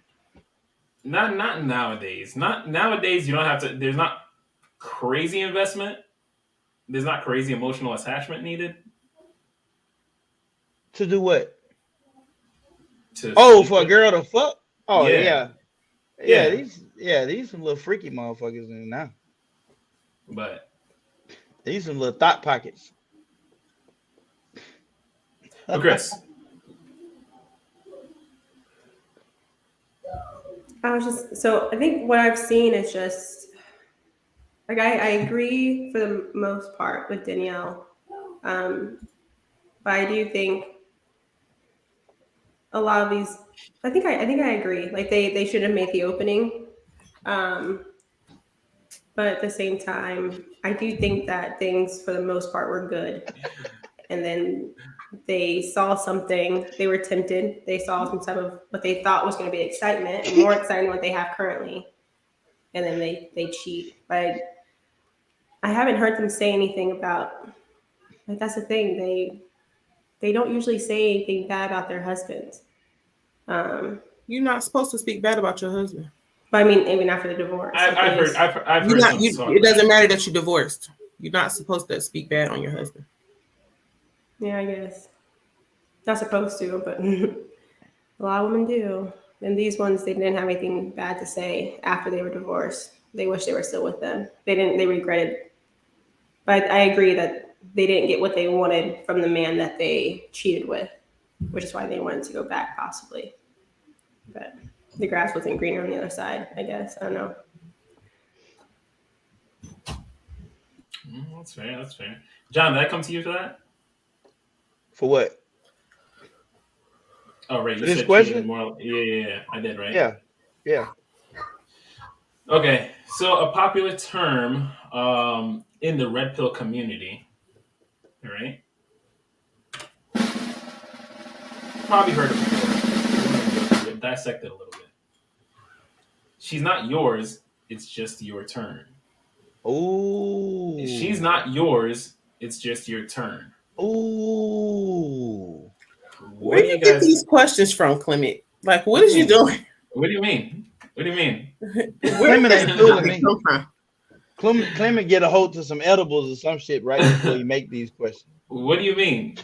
I think. What the hell is going on? She's not yours. It's just your turn. Uh-huh. I like that question though. I like that.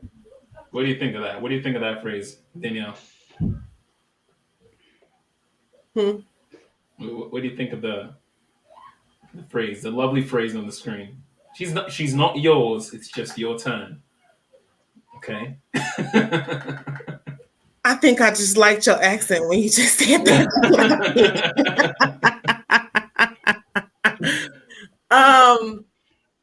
Read it again like that. Hold on.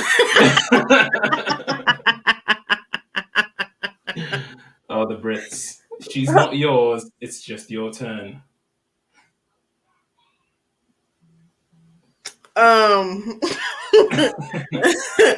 I think that's possible sometimes if you're fucking up, you know. If she happy, it is yours. And won't nobody else get a turn. Okay. But the whole idea of the phrase is that's how in the red pill community they say that's how you should think about women. She's I don't know not yours. what a red pill is. Okay, so the red pill community is teaching men and women or men about human nature, female nature, human nature, and how we both work with each other. How females actually date, because men don't typically learn that.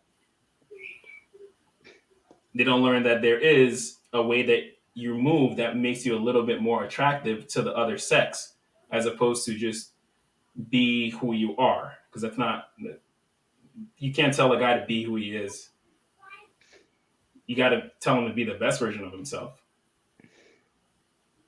But that's essentially what the red pill community does. There is some drastic, radical sides of it that tell guys a couple different things, and this was derived from one of them. She's not yours, it's just your turn. So I want to hear what you think of it.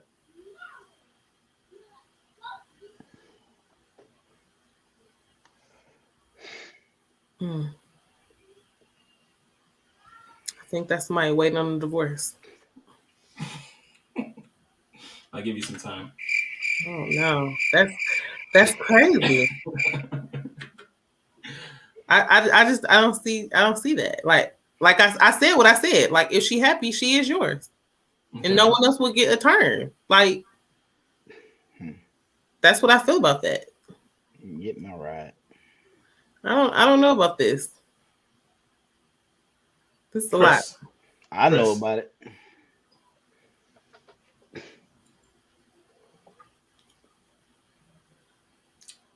Chris? Yeah. Right. Chris over about to pull her hair out. Tell me, we got compliments on our beards. Oh shit. Yeah. Thank you. I know, right? They do use. There's a decent amount of products in there, but I can't. You gotta grow it well. But Chris, go ahead. She's not yours. It's just your turn. It's just your turn. It's just your turn. It's just your turn. You do a really good accent. Really good accent. Yes, I like that accent. I've watched too many UK shows and movies from when I was a kid.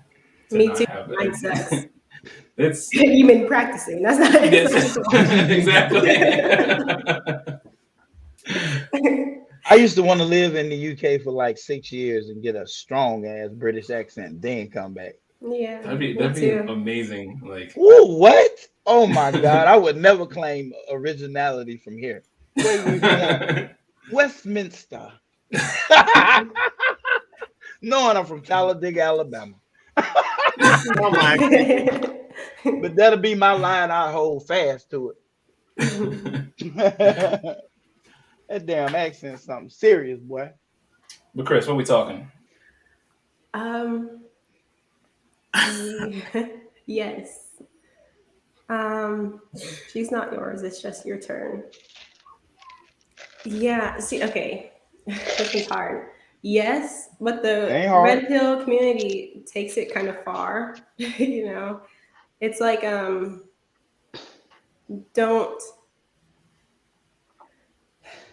idea of it should be like, don't get too comfortable. You should still be trying to work hard, trying to keep her happy, keep trying to impress her, that type of stuff.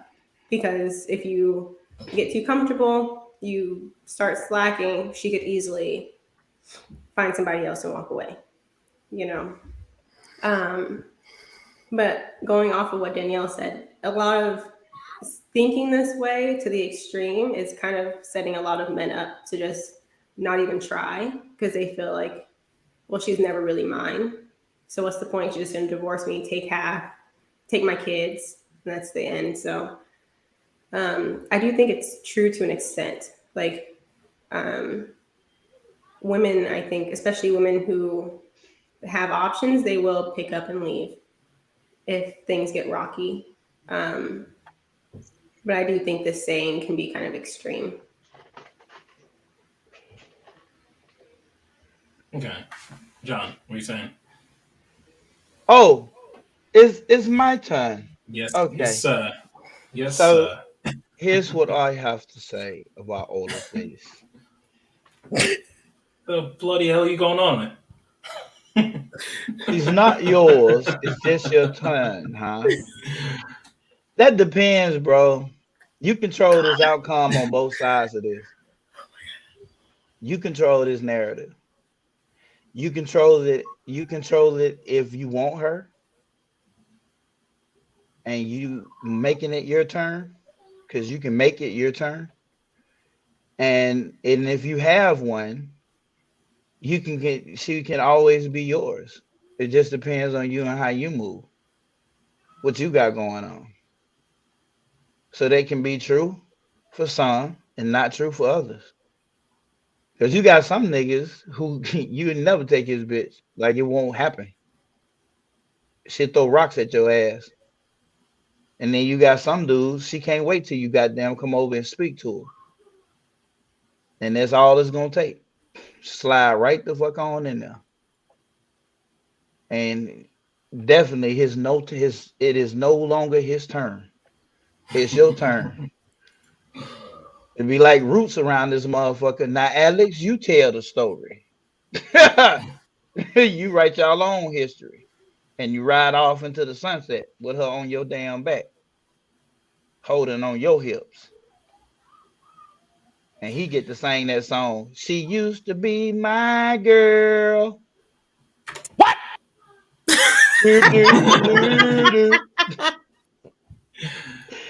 You control that narrative, bro. You control that. That's all about you. Okay. All about you. How are you paying attention? Are you attentive?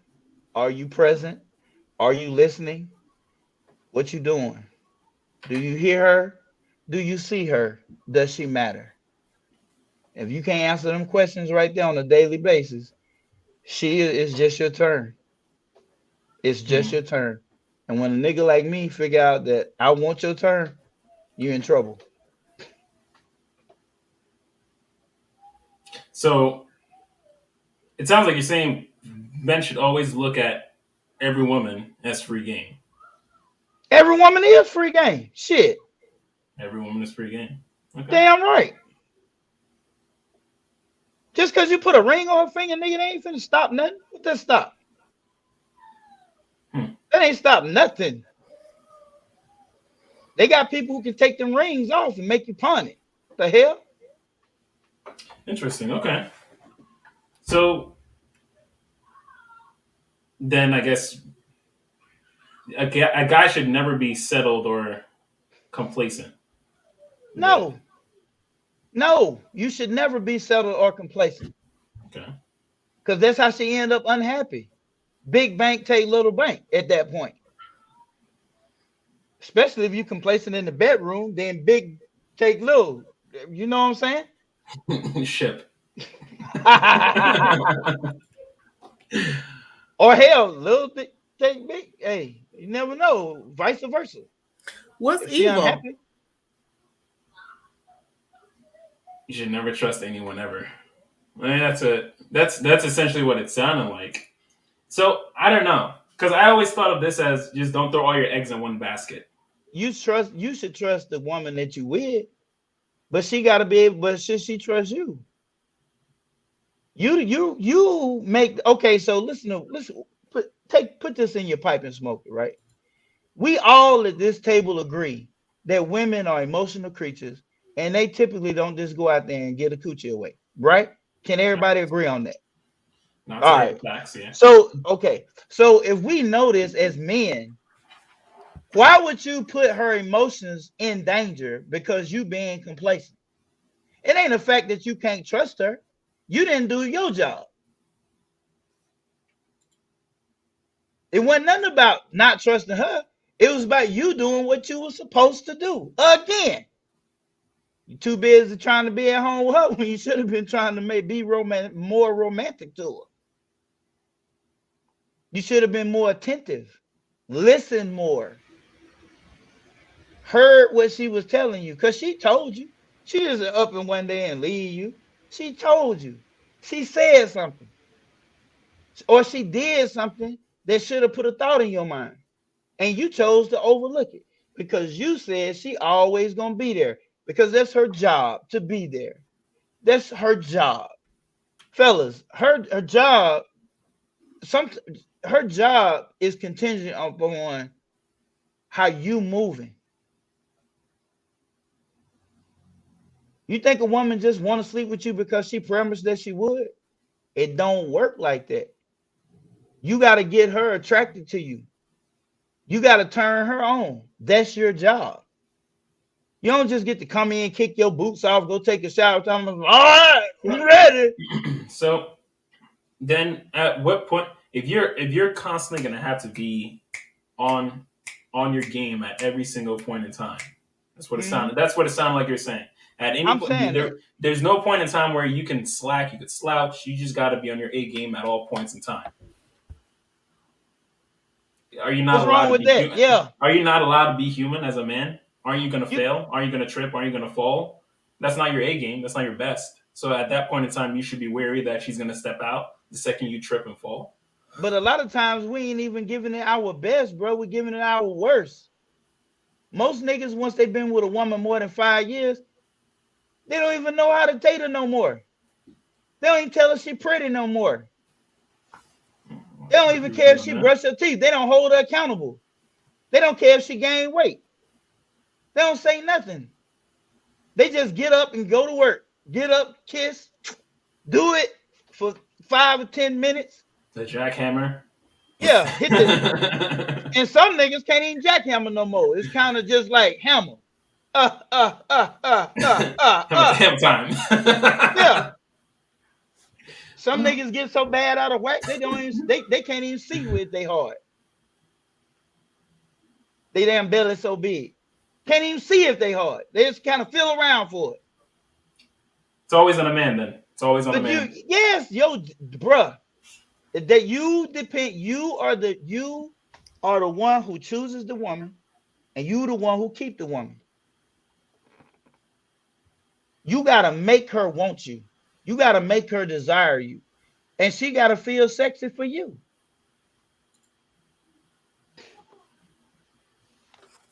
Wow. He's got 5 minutes. We gotta go to work. 3.5 minute max. Gotta get that bag. Get it, Atlanta.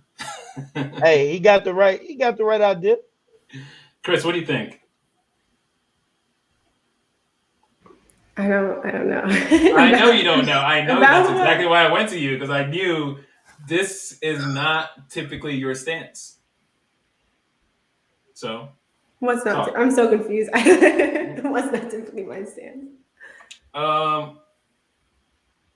The man always, everything that goes wrong romantically in the relationship, it's due with some lack in the man. Everything that goes wrong in everything that goes wrong in a relationship is due to romantically in the relationship. It's due to some deficiency in the man. Most time. No. No, not always. Everything. No, I don't think that's true.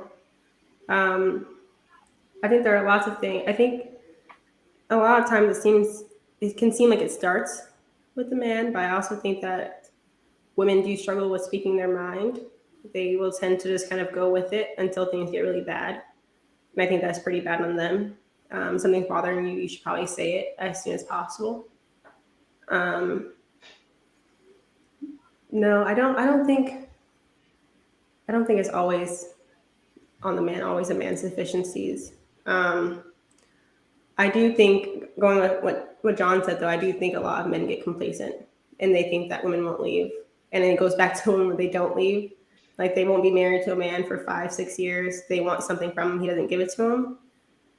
The man doesn't give it to her, and she'll stay, wait for it, and take whatever bare minimum he's giving her. And I do think that she has to be accountable for that. You know, like, you could have walked away. So I don't know. That's kind of a hard one, but no, I don't think it all falls on the man. Not at all. I don't know what the exact question is. Sorry. Danielle. No, you're good. You're good. That was a good answer. Danielle. Sir? Should it all fall on the man in a relationship when it goes downhill? No. In a relationship, it's two people in a relationship. So I actually made a video saying that it's never just one person's fault. Really? Mm-hmm. It's never. So woman stepping up, woman cheating. A woman cheating. Mm-hmm. Still, is that a deficiency on the man?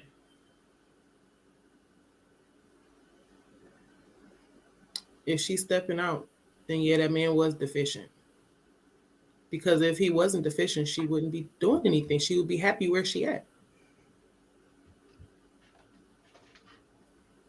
That's all I'm saying. You control that narrative.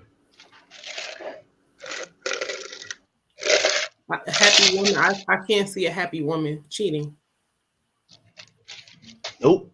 Happy wife, happy life. You muted. We can't hear you. Happy spouse, happy house. Yep. But Yes. so you know what? Okay, so about that. Like everybody keep on saying that, trying to like negate a happy wife, happy life. So when your woman is happy, a woman will naturally bend over backwards and into a pretzel to make sure that you're happy. Because that's what we do.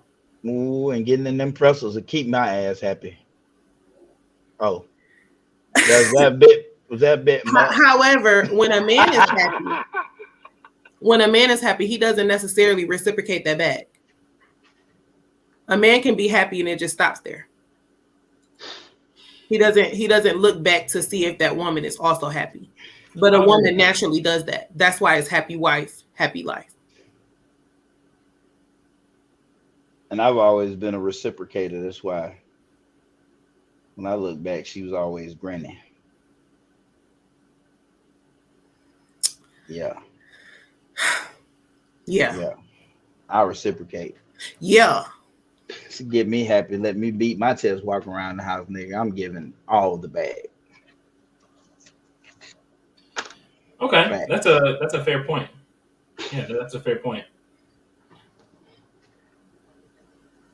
So a guy should just spend most of his time, not most of his time, but aim to make her happy, keep her happy. Yeah.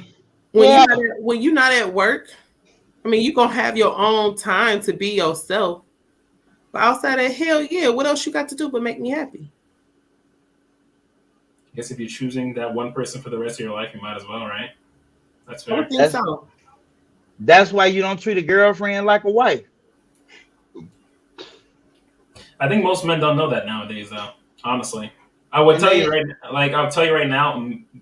Me personally, I never really cared for anyone else's happiness.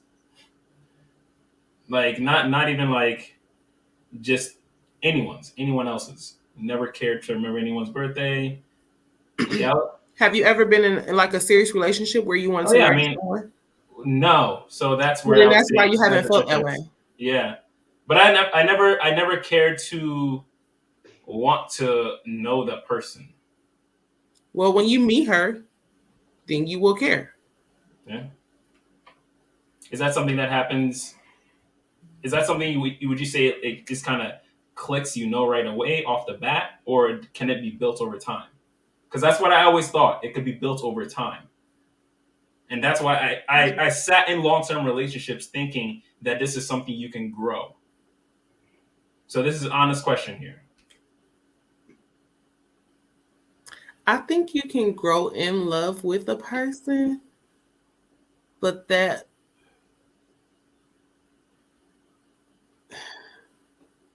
care that you have to make them happy, for a man, I don't think that that's something that grows. I think that that's Something that's just there. Because, I mean, if it's not there and that woman is still choosing you, you don't have a reason to go further with that. You can coast right where you at. It's true. You can be. She's not demanding more of you, so why do you have to go further?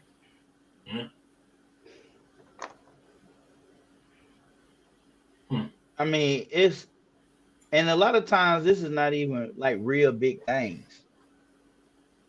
It's small. Let me show you something that a woman can appreciate. And I'm glad we got women on the panel because they're gonna understand what I'm about to say.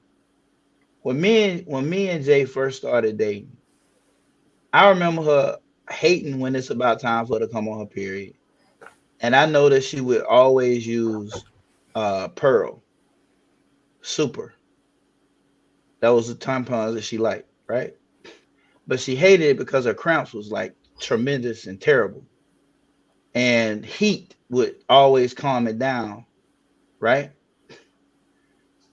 Well, if you are attentive and you're present and you listening, right? Then you know, it was close to time for a period to come on. And I was on my way home and I picked up a box of the right tampons and a heating blanket. And this is like later on down the road. And I brought that heating blanket there and I picked up when I came home, gave her a kiss, and I laid on the couch, gave her a box, let her go, you know, do what she needed to do.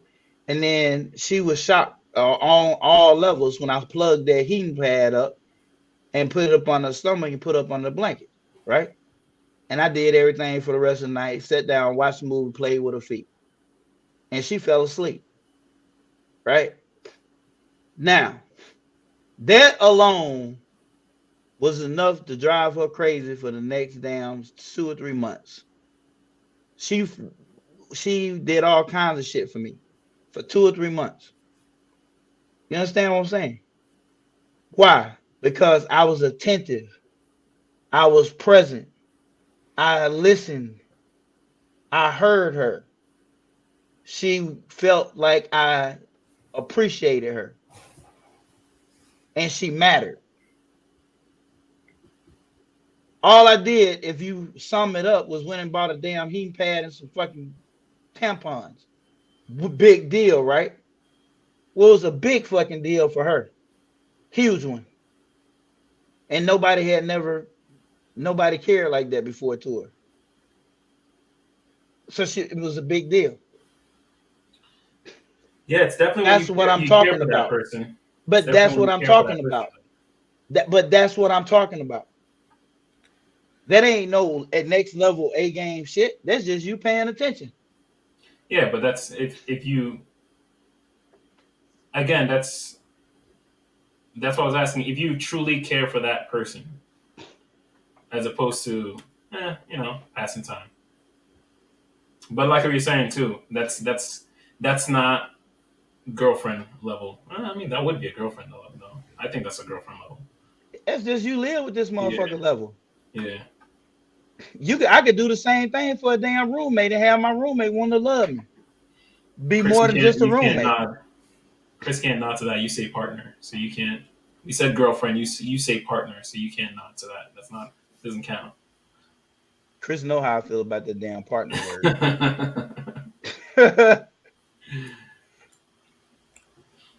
That's the opposite of my issue. I'd give, and get no reciprocation or validation. But you should have stopped giving. Then again, from what I'm learning from these groups, is that I somehow picked masculine women. And you need to leave their ass alone. Unstable. They sound unstable. As hell. Well, my therapist would say, "Are you saying I'm grumpy? Are you assuming I'm on my period?" Wow. Did you say yes? Like a grenade and run like yeah, I love this man. This man's great. Oh, okay. She was still the second though. Okay. After what you've been through, if you had a wife that was appreciative, it never would have been a third wife. I'd have just stuck with her. I ain't like your odds on finding somebody who wasn't appreciative. Hmm? All right. So we're gonna go on to the last question, the final question of the night. Which one is it?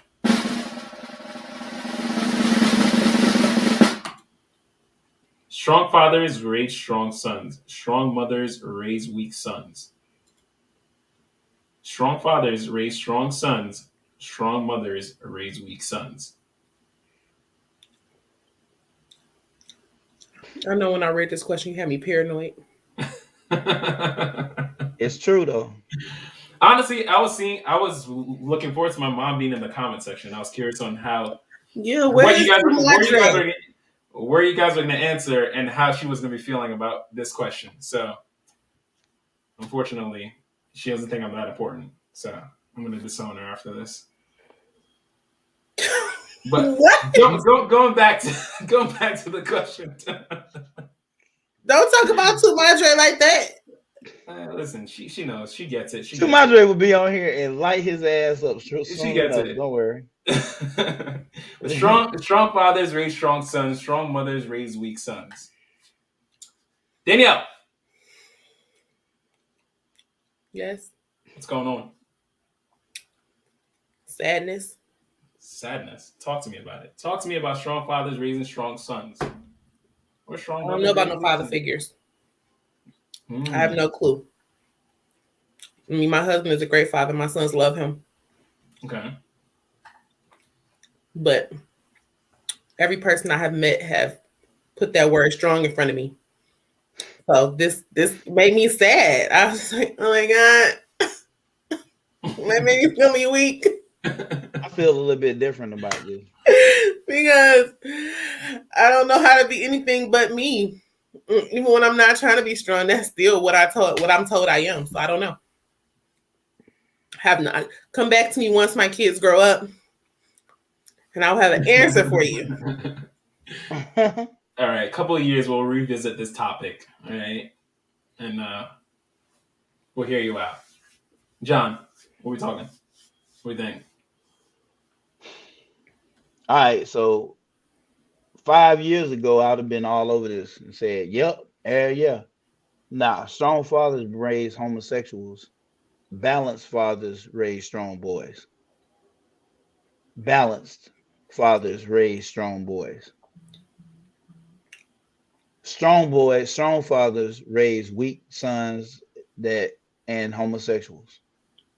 Strong fathers raise weak sons and homosexuals. Yep, because they emasculate their fucking boys. They emasculate their fucking boys and they don't even realize they doing it. When I was being too rough at one point, and I felt like I was starting to be too strong with Donovan, right? Because he was my oldest, and at the point he was my only. My grandfather, before he died, he intervened and he said, "You know, that's your first son, and I see some things that you're doing I don't really like." And I said, "What you mean?" And he told me he said he had a friend. Never would let he had a friend who he used to make his sons. He said, "Go get your damn G.I. Joe, boy. Don't play with no damn dolls. Quit hanging around them fucking girls. You don't play with no damn girls." And that's all his little boy wanted to do. Okay, Dad, all right. He had another friend who was like, "Hey, go in there and play with your damn sisters. Learn how to share. Quit being so damn mean to them. Go love on your sister. Tell her you sorry." He let him, and he played with his sisters, right? Well, the one who played with all boys learned that that's the only way he could find happiness was around boys. So he ended up being gay. The other one, he learned how to treat women. Women flocked to his ass because he learned how to damn be a gentleman, learn how to be friends with them, and learn to find commonalities between women. And he never really wanted to be around men. He only found happiness with women. So he ended up being a damn husband. The moral of the story is, when you too much of one, when you too hard on them boys, you gonna make them motherfuckers want to act like a girl. They don't get their confidence.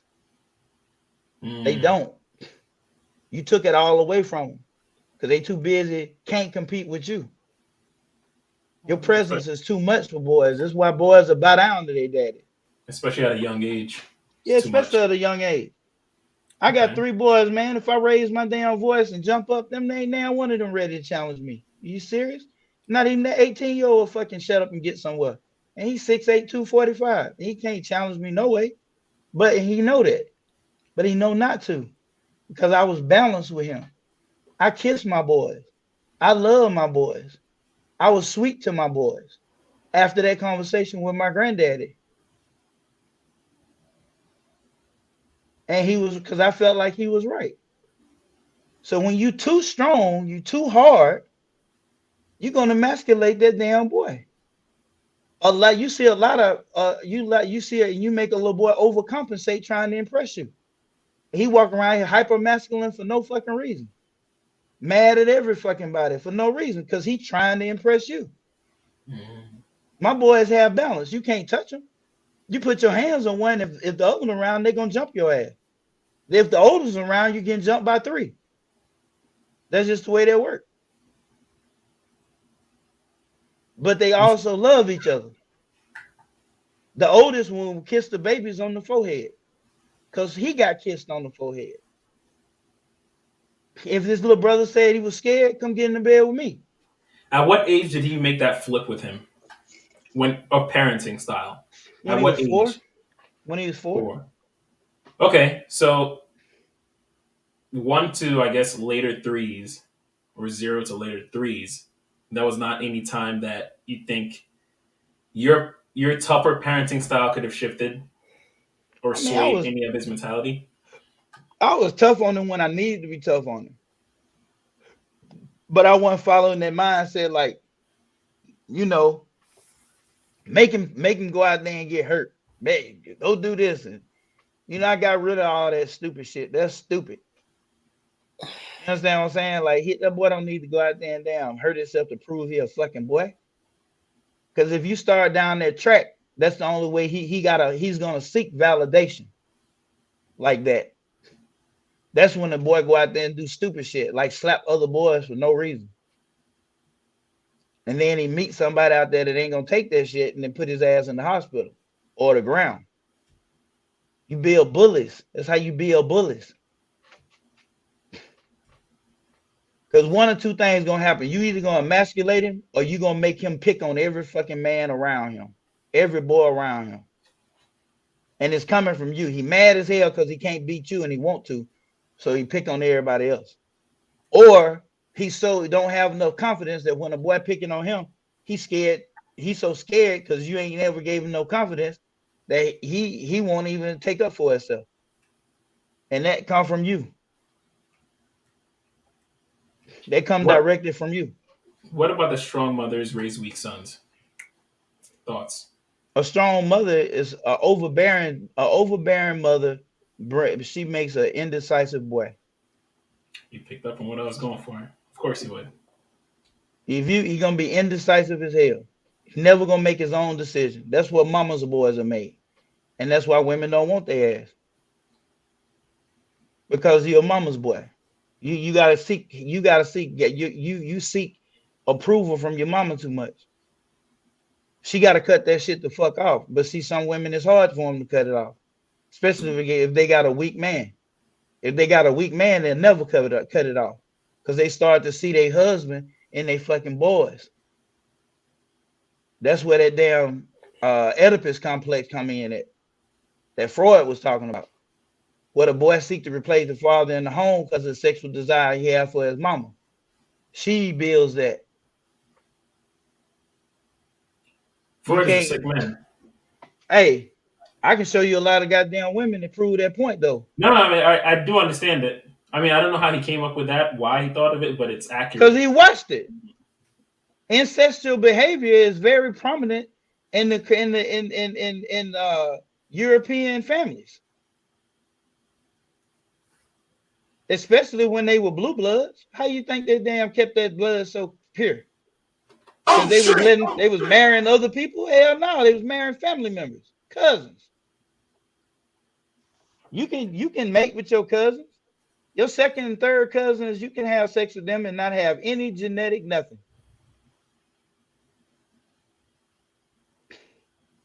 You muted, Chris. There's a little bit. A little but bit, it's not but enough not to much. create extreme A big, deformities. right? Especially when you get the third cousin. Especially when you get the third and fourth cousin. Like third and fourth cousin, you can marry them. Put it on them, make them wanna marry me. It's always nice to meet your brother, uncle. Sometimes, you know. You stupid. So you said where Freud was getting it from? Hell, who was he observing? He wasn't studying slaves. He wasn't doing research in black families. He was studying white people. Like most science is set up for whites. They weren't using black people as subjects, except pseudoscientists talking about we had green blood and all this other nonsense, trying to prove a racist ideal.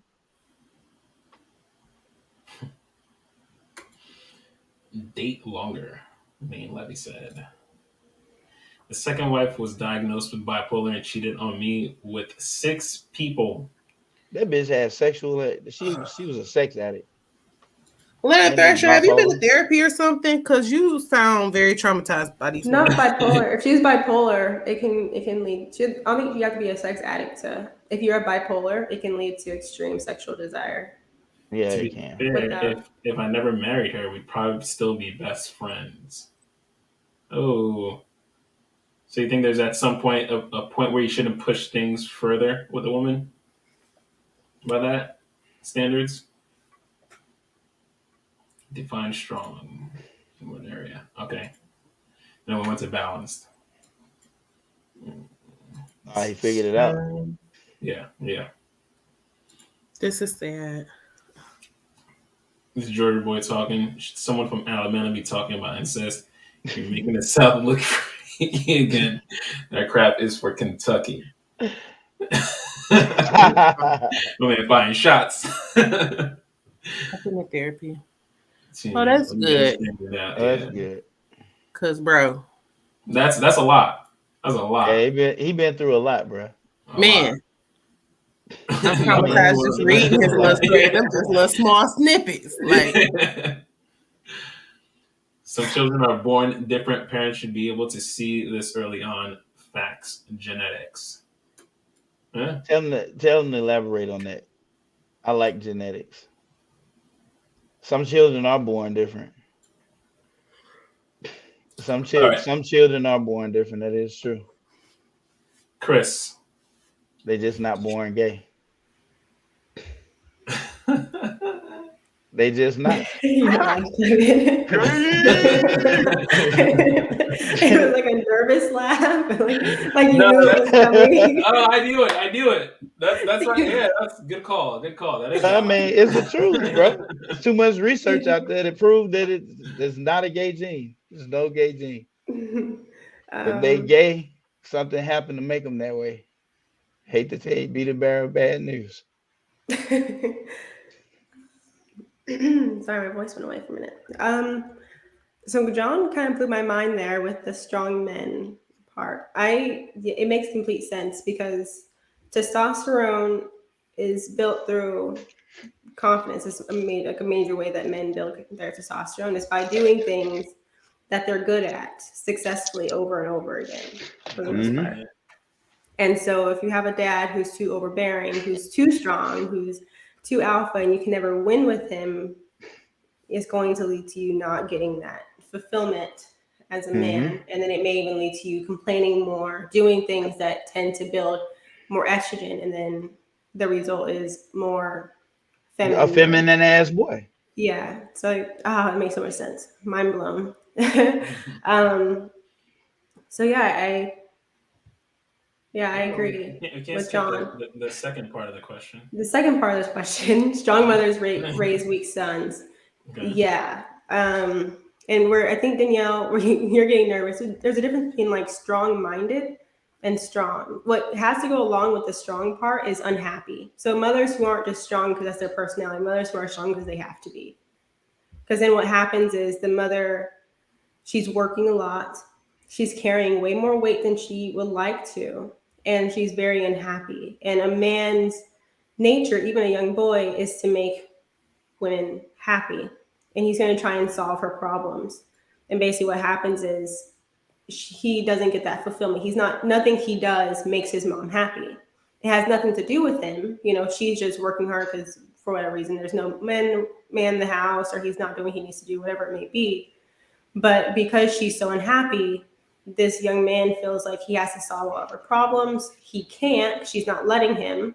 There's nothing he can do to help. And then eventually he becomes passive, indecisive, a lot more feminine. So the last part I agree with, if you were to couple it with her being strong because she doesn't want to be, not by choice. That's actually pretty good, because originally when I was putting this together, I was going more along the lines of what John said, an overbearing mother. Mm-hmm. But what you made is a pretty good point, when they're strong because they have to be, not because they want to be. Mm-hmm. That is a big distinction. That is a big difference, because I don't think a strong mother will raise a weak son. If she's strong because it's her choice to be, she's still going to very much play her part with her man. That'll, facilitate. Or even if she's by herself, I don't think that's the best. But even if she's by herself, I still think those kids are still going to come out good if she is strong, not to destroy those boys. Yeah. Mm-hmm. If she has balance. That's what I was just about to say. She has that balance that I'm talking about, that a man has to give his boy. Because if she's a mother who will punish them damn boys when they supposed to be punished, right? But then lick their wounds when they go out there and they gave it their best, and she say, hey, good job, you did your best, but we need to work on this, that, and the third. How you think all these damn NFL running backs with single mom came to be? Mm-hmm. Man, they goddamn mama wasn't babying them. Man, you better get your ass up, boy. He ain't kill you. Run his ass over next time. I'm watching. Shit, that boy be in that huddle, can't wait to get that damn ball. My mama said, run your ass over. And that's what I'm going to do. And I'm doing it for mama. I'm doing this one for mama. Mama. Damn right. You finna catch hell on the next play. And they know their mama watching too. Man, I went the hell off when my mama came to my game. I had like 8 tackles, 2 sacks. Man, you couldn't keep me out the damn backfield. I made the damn highlights and everything on Channel 13 News. Just because I seen my mama. She said, hey, baby. I went the fuck off. You hear me? I lost my whole damn mind. You hear me? That's the best. That's the best. I love it. Yeah. No, see, Danielle, you had none to worry about. Trust me. I would have put this if I felt you had to. Well, actually, I would. I'm not gonna lie to you. I still would. But for the sake of cameras, I'll say I wouldn't have put it if it would have bothered. You know? Okay. I'm learning to enjoy myself at the age of 42. Find out what my dreams are and seeking them out. The reason I'm so vocal in here is that I've not 100% given up on finding a good wife. Oh. But at this point, if I never do, I'm going to be all right. I'm trying to learn from my mistakes. I've been focusing on what I could bring to the table and never, ever question what they brought. Because at that time, I didn't care. Because I thought they would naturally give their best. Mm. I mean, yeah. It's definitely a thing that I don't think most men are, or even it's a thought process for most men to actually think about the kind of woman that's gonna be with you. I would say, not in a bad way. I would say now more than ever in this big boom of like the Kevin Samuels era, a lot more men being vocal about what they think. I think now a lot more men are seeing like, all right, let's actually vet these women a little bit. Whereas before, I think it was just more like, go and, she's going to be a nice person and everything's going to work out, sunshine and rainbows, because most girls are, sunshine and rainbows. But not in these streets. Not in these streets. What, Danielle? Huh? You twisted your face a little bit. I saw the roller coaster starting. What's up? No, it was no roller coaster. When you said that in my head, I was really just, when I was looking, it was like girls made of sugar and spice and everything nice. Yeah. In my head, it was that was repeating in my head. I don't know what. Stop looking at my facial expressions. It is funny. Yes. Snails, nails, and puppy dog tails. That's what we made of. Yeah. Nails and That's puppy right. dog tails. I like it. I like to see little babies play. I like to see little boys play because they meet. They. If you take 100 boys and put them in a room, 98 of them are all gonna do about the same task, and it's gonna be boy related without any model. They're gonna show you how curious they are, how exploratory they are, all of that. And a little boy is designed to explore the world the same way, with that same curiosity. But what happens? Why does the little boy stop being curious? What makes him just want to be lazy? Parenting. Mm-hmm. That's what makes him want to be lazy. Parenting affects a child 82% of the outcome. Parenting. 82% of the behavioral outcome is the result of the parenting style.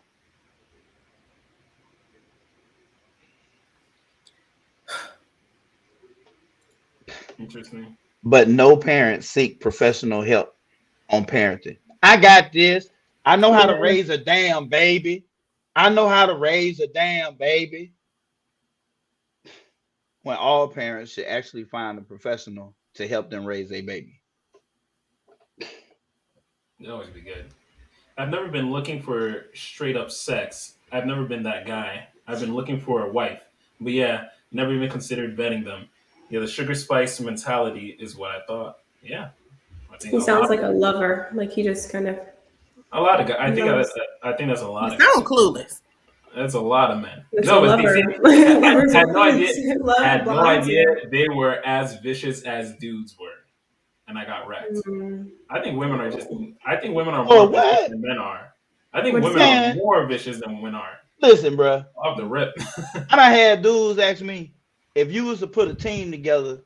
I said I'd have a team of women. What the hell? If I wanted. Bro, math is not fake, bro. Don't go through life believing that shit. He is clueless. Poor guy. Do not go through life believing that. I think you said I am for like a lover, but anyway, same thing. Women, bro. They're interchangeable. I would put them with women. I would get a team of women, especially for assassins. Women. If I had to put together a team of assassins, they would all be women. Not one man would be on there at all. Really? I'd be half and half. Like Quentin Tarantino? Nah, I wouldn't. Nah. I would go all women. I'm gonna tell you why I would go all women. Go all women. Because with a woman, I know how to please her. So I know how to please them. Wait, did you say assassins? Assassins, a team of assassins, all women. Why are you pleasing them? You like Charlie's Angels. No. Like just make them mentally happy. Listen, bro. I see. I was like, listen, wait, man. wait a minute. One, because a woman gonna kill without thought. She gonna kill him. She vicious with it, bro. She gonna use her natural skills to get close to him, and she gonna kill him. The hits would be priceless, for one. And then two, there's a male order in life. Them women gonna follow me to the ends of earth, and I'm gonna get them to do that, cause I'm gonna be attentive. I'm gonna listen, and I'm gonna be aware, and they all gonna matter. With a dude, ain't nothing that I just said gonna fucking matter, because when he get tired of me being the head man, he gonna kill me. Oh yeah. And his job is to take my spot. Because among them men, you're going to have 2 or 3 other alphas. Alphas don't exist well with each other. Alphas is designed to be only one. True. So yeah, I would have all women. See, I told you he was saying he was clueless. Yeah. Yeah, you got me there. You got me there. Some women out here savage. Yeah. Not facts. A lot more savage women than men nowadays. Far more. Hey, Clement, I got a question. I got a question for you. What's up? If 100, if for you, if for the whole panel, if 100 people in the room had on shirts and 80 people had on blue shirts, what percentage of the people in the room have on blue shirts? You might want to let Chris answer that one. There's 100 people in the room. Yep. And 80 of them have on. 100 people have on. 100 of them have on blue shirts. 100 people in the room. 100 have on shirts. 80 of them have on blue shirts. What percent have blue shirts? Everybody should It's know not this. that hard. It's not that hard. 80%. Okay. 80%. Well, I'm trying to think if there was a trick question in there. No, it's not a trick question. It's just statistics. Okay. So if one person was to get up and leave the room, what are the chances of that person wearing a blue shirt? What are those chances? What do you think? As much what? 80%. If it's 80% of the people have a blue shirt and one person wants to get up and leave the room, what are the chances that person having on a blue shirt would be? What are your chances? 80%. A lot higher than it, because I like it when people make comments, but when you make asinine comments, it bothers me. Like math is shit fake about no fucking math. Math is math. Yeah, math is math. And you can't fucking fake math because numbers don't lie. People lie all day, but statistics are the motherfucking facts. That's when you hit the truth. Yeah. They don't believe in opinion, and facts don't give a fuck about your feelings. You can feel how you want to feel, but dichotomy is a mammalian fucking thing. Male, female, period. Regardless of how you fucking believe, think, or want to believe. And that's just a fact. And the behaviors associated with them two animals is completely fucking different. And those are facts. And that's all I got to say about that particular comment. Yeah, I hate when people say that too. I can't stand that shit. I can't stand that shit, bro. Read a study. I cannot stand it. You can't fake no fucking math, nigga. You can try to divide 4. You can try to take 4 pieces, divide that shit by 2, and get 6 all you want to. You ain't never gonna fucking happen. Not ever gonna fucking happen.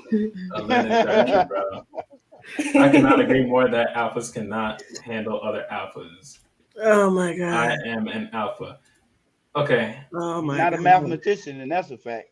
That was too okay. Interesting. I always thought that alphas were very good at working with people. Yeah, working with people. But not other alphas. Not other alphas. All alphas want to be in charge, man.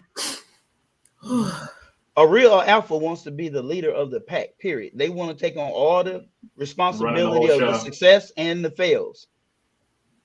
Yeah. That's why. So that's why you get, if you get 4 or 5 alphas in there, they'll bump heads. Yeah, they're trying to fight for who's going to be the actual alpha. That's why you see like the tribal wars, where like the men will fight, and then whoever wins becomes leader. Like they actually have to fight for that to prove that they are the actual alpha. They are the alpha of the alphas. Yeah, you can't have 2 leaders. Like you can't have 2 alpha leaders. Even in the military situations, right? You gotta have somebody that's willing to take a less dominant position on this team. Yeah. But it's a real important position. You understand what I'm saying?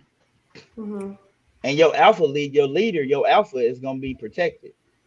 Alpha can't go down. Mm-hmm. Like period. He's in the middle. Protected. The security surrounds him. When you go for a rally point to discuss a plan, everybody makes the security around the alpha. So you can hear. He's too much. Oh my God. He's a comedian. Ladies and gentlemen, that is the end of the show. It has been a great show. Danielle, you did good on that question. All right. Look at her face. Look at her face again. We had to get it one last time. We had to at least have one last roller coaster to end the show, you know?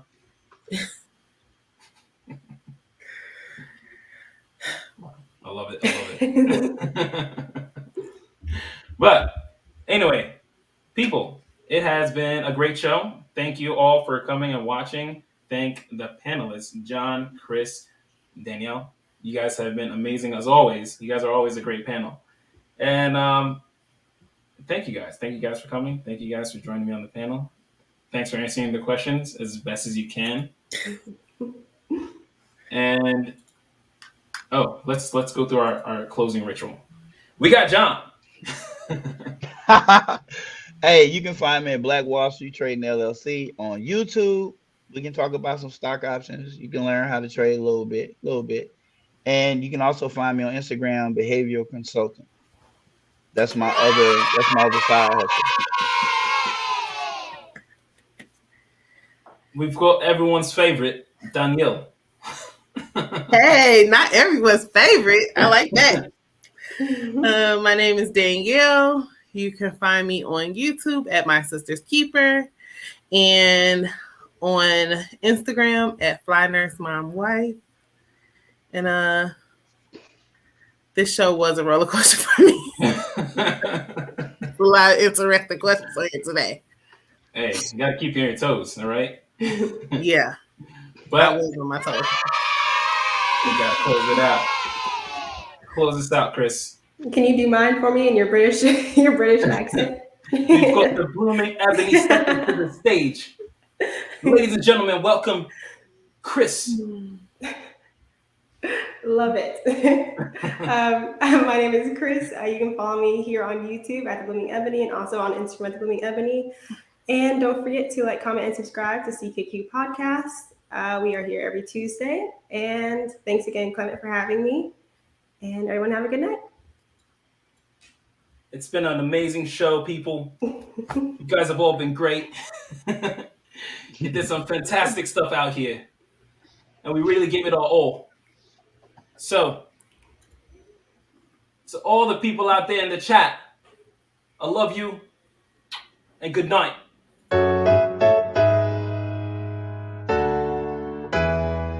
If we're doing everything right, I think we should be vetting our wives, like go to their parents, go to their fathers. They know they shouldn't have let me start speaking my mind in the booth, start speaking the truth.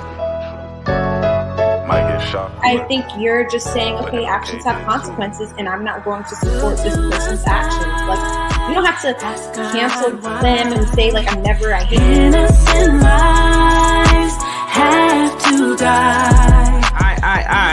But the whole thing is men are I also. That man was on the other side doing the exact same thing, and his decision with his eyes was to walk away. Inside your soul. Now we could paint the perfect picture without belittling each other. Cause under God's system, we are equipped to handle that responsibility. But not every man is fit to handle that responsibility. And it's just being cities, they pissing in project buildings that got a roof that leaks, resulting in missing ceilings. Hard to sleep. Children going to schools dealing issues deep. So I think society does make it more difficult for short men, but I don't think that it's impossible that they can find someone. And expecting you to do your part. It ain't hard to see they trying to keep black in the back, just like Rosa Parks. Cops shooting blacks as if they get a token from God. School rob you with needed resources. It's the weaker vessel and the more vulnerable. Absolutely. vessel. 100%. You don't look at the man like, oh, poor son, you were violated. No, you like, right. And nobody shift my stick like some cars. And when you're lonely in your darkest thoughts come, I know it's hard, but God shines his light on all I play their part. And it's the start. Put myself in a situation where I can only rely on a man. Like if I'm married and being a stay-at-home mom, I need to have a backup in case anything happens. I can't only rely on him. You know what I'm saying? A flower will grow once you plant the seed inside your soul. See, I'm a poet, and the best part of me shows it. Here to speak the message, what is known, but not what it takes to expose it. Listen.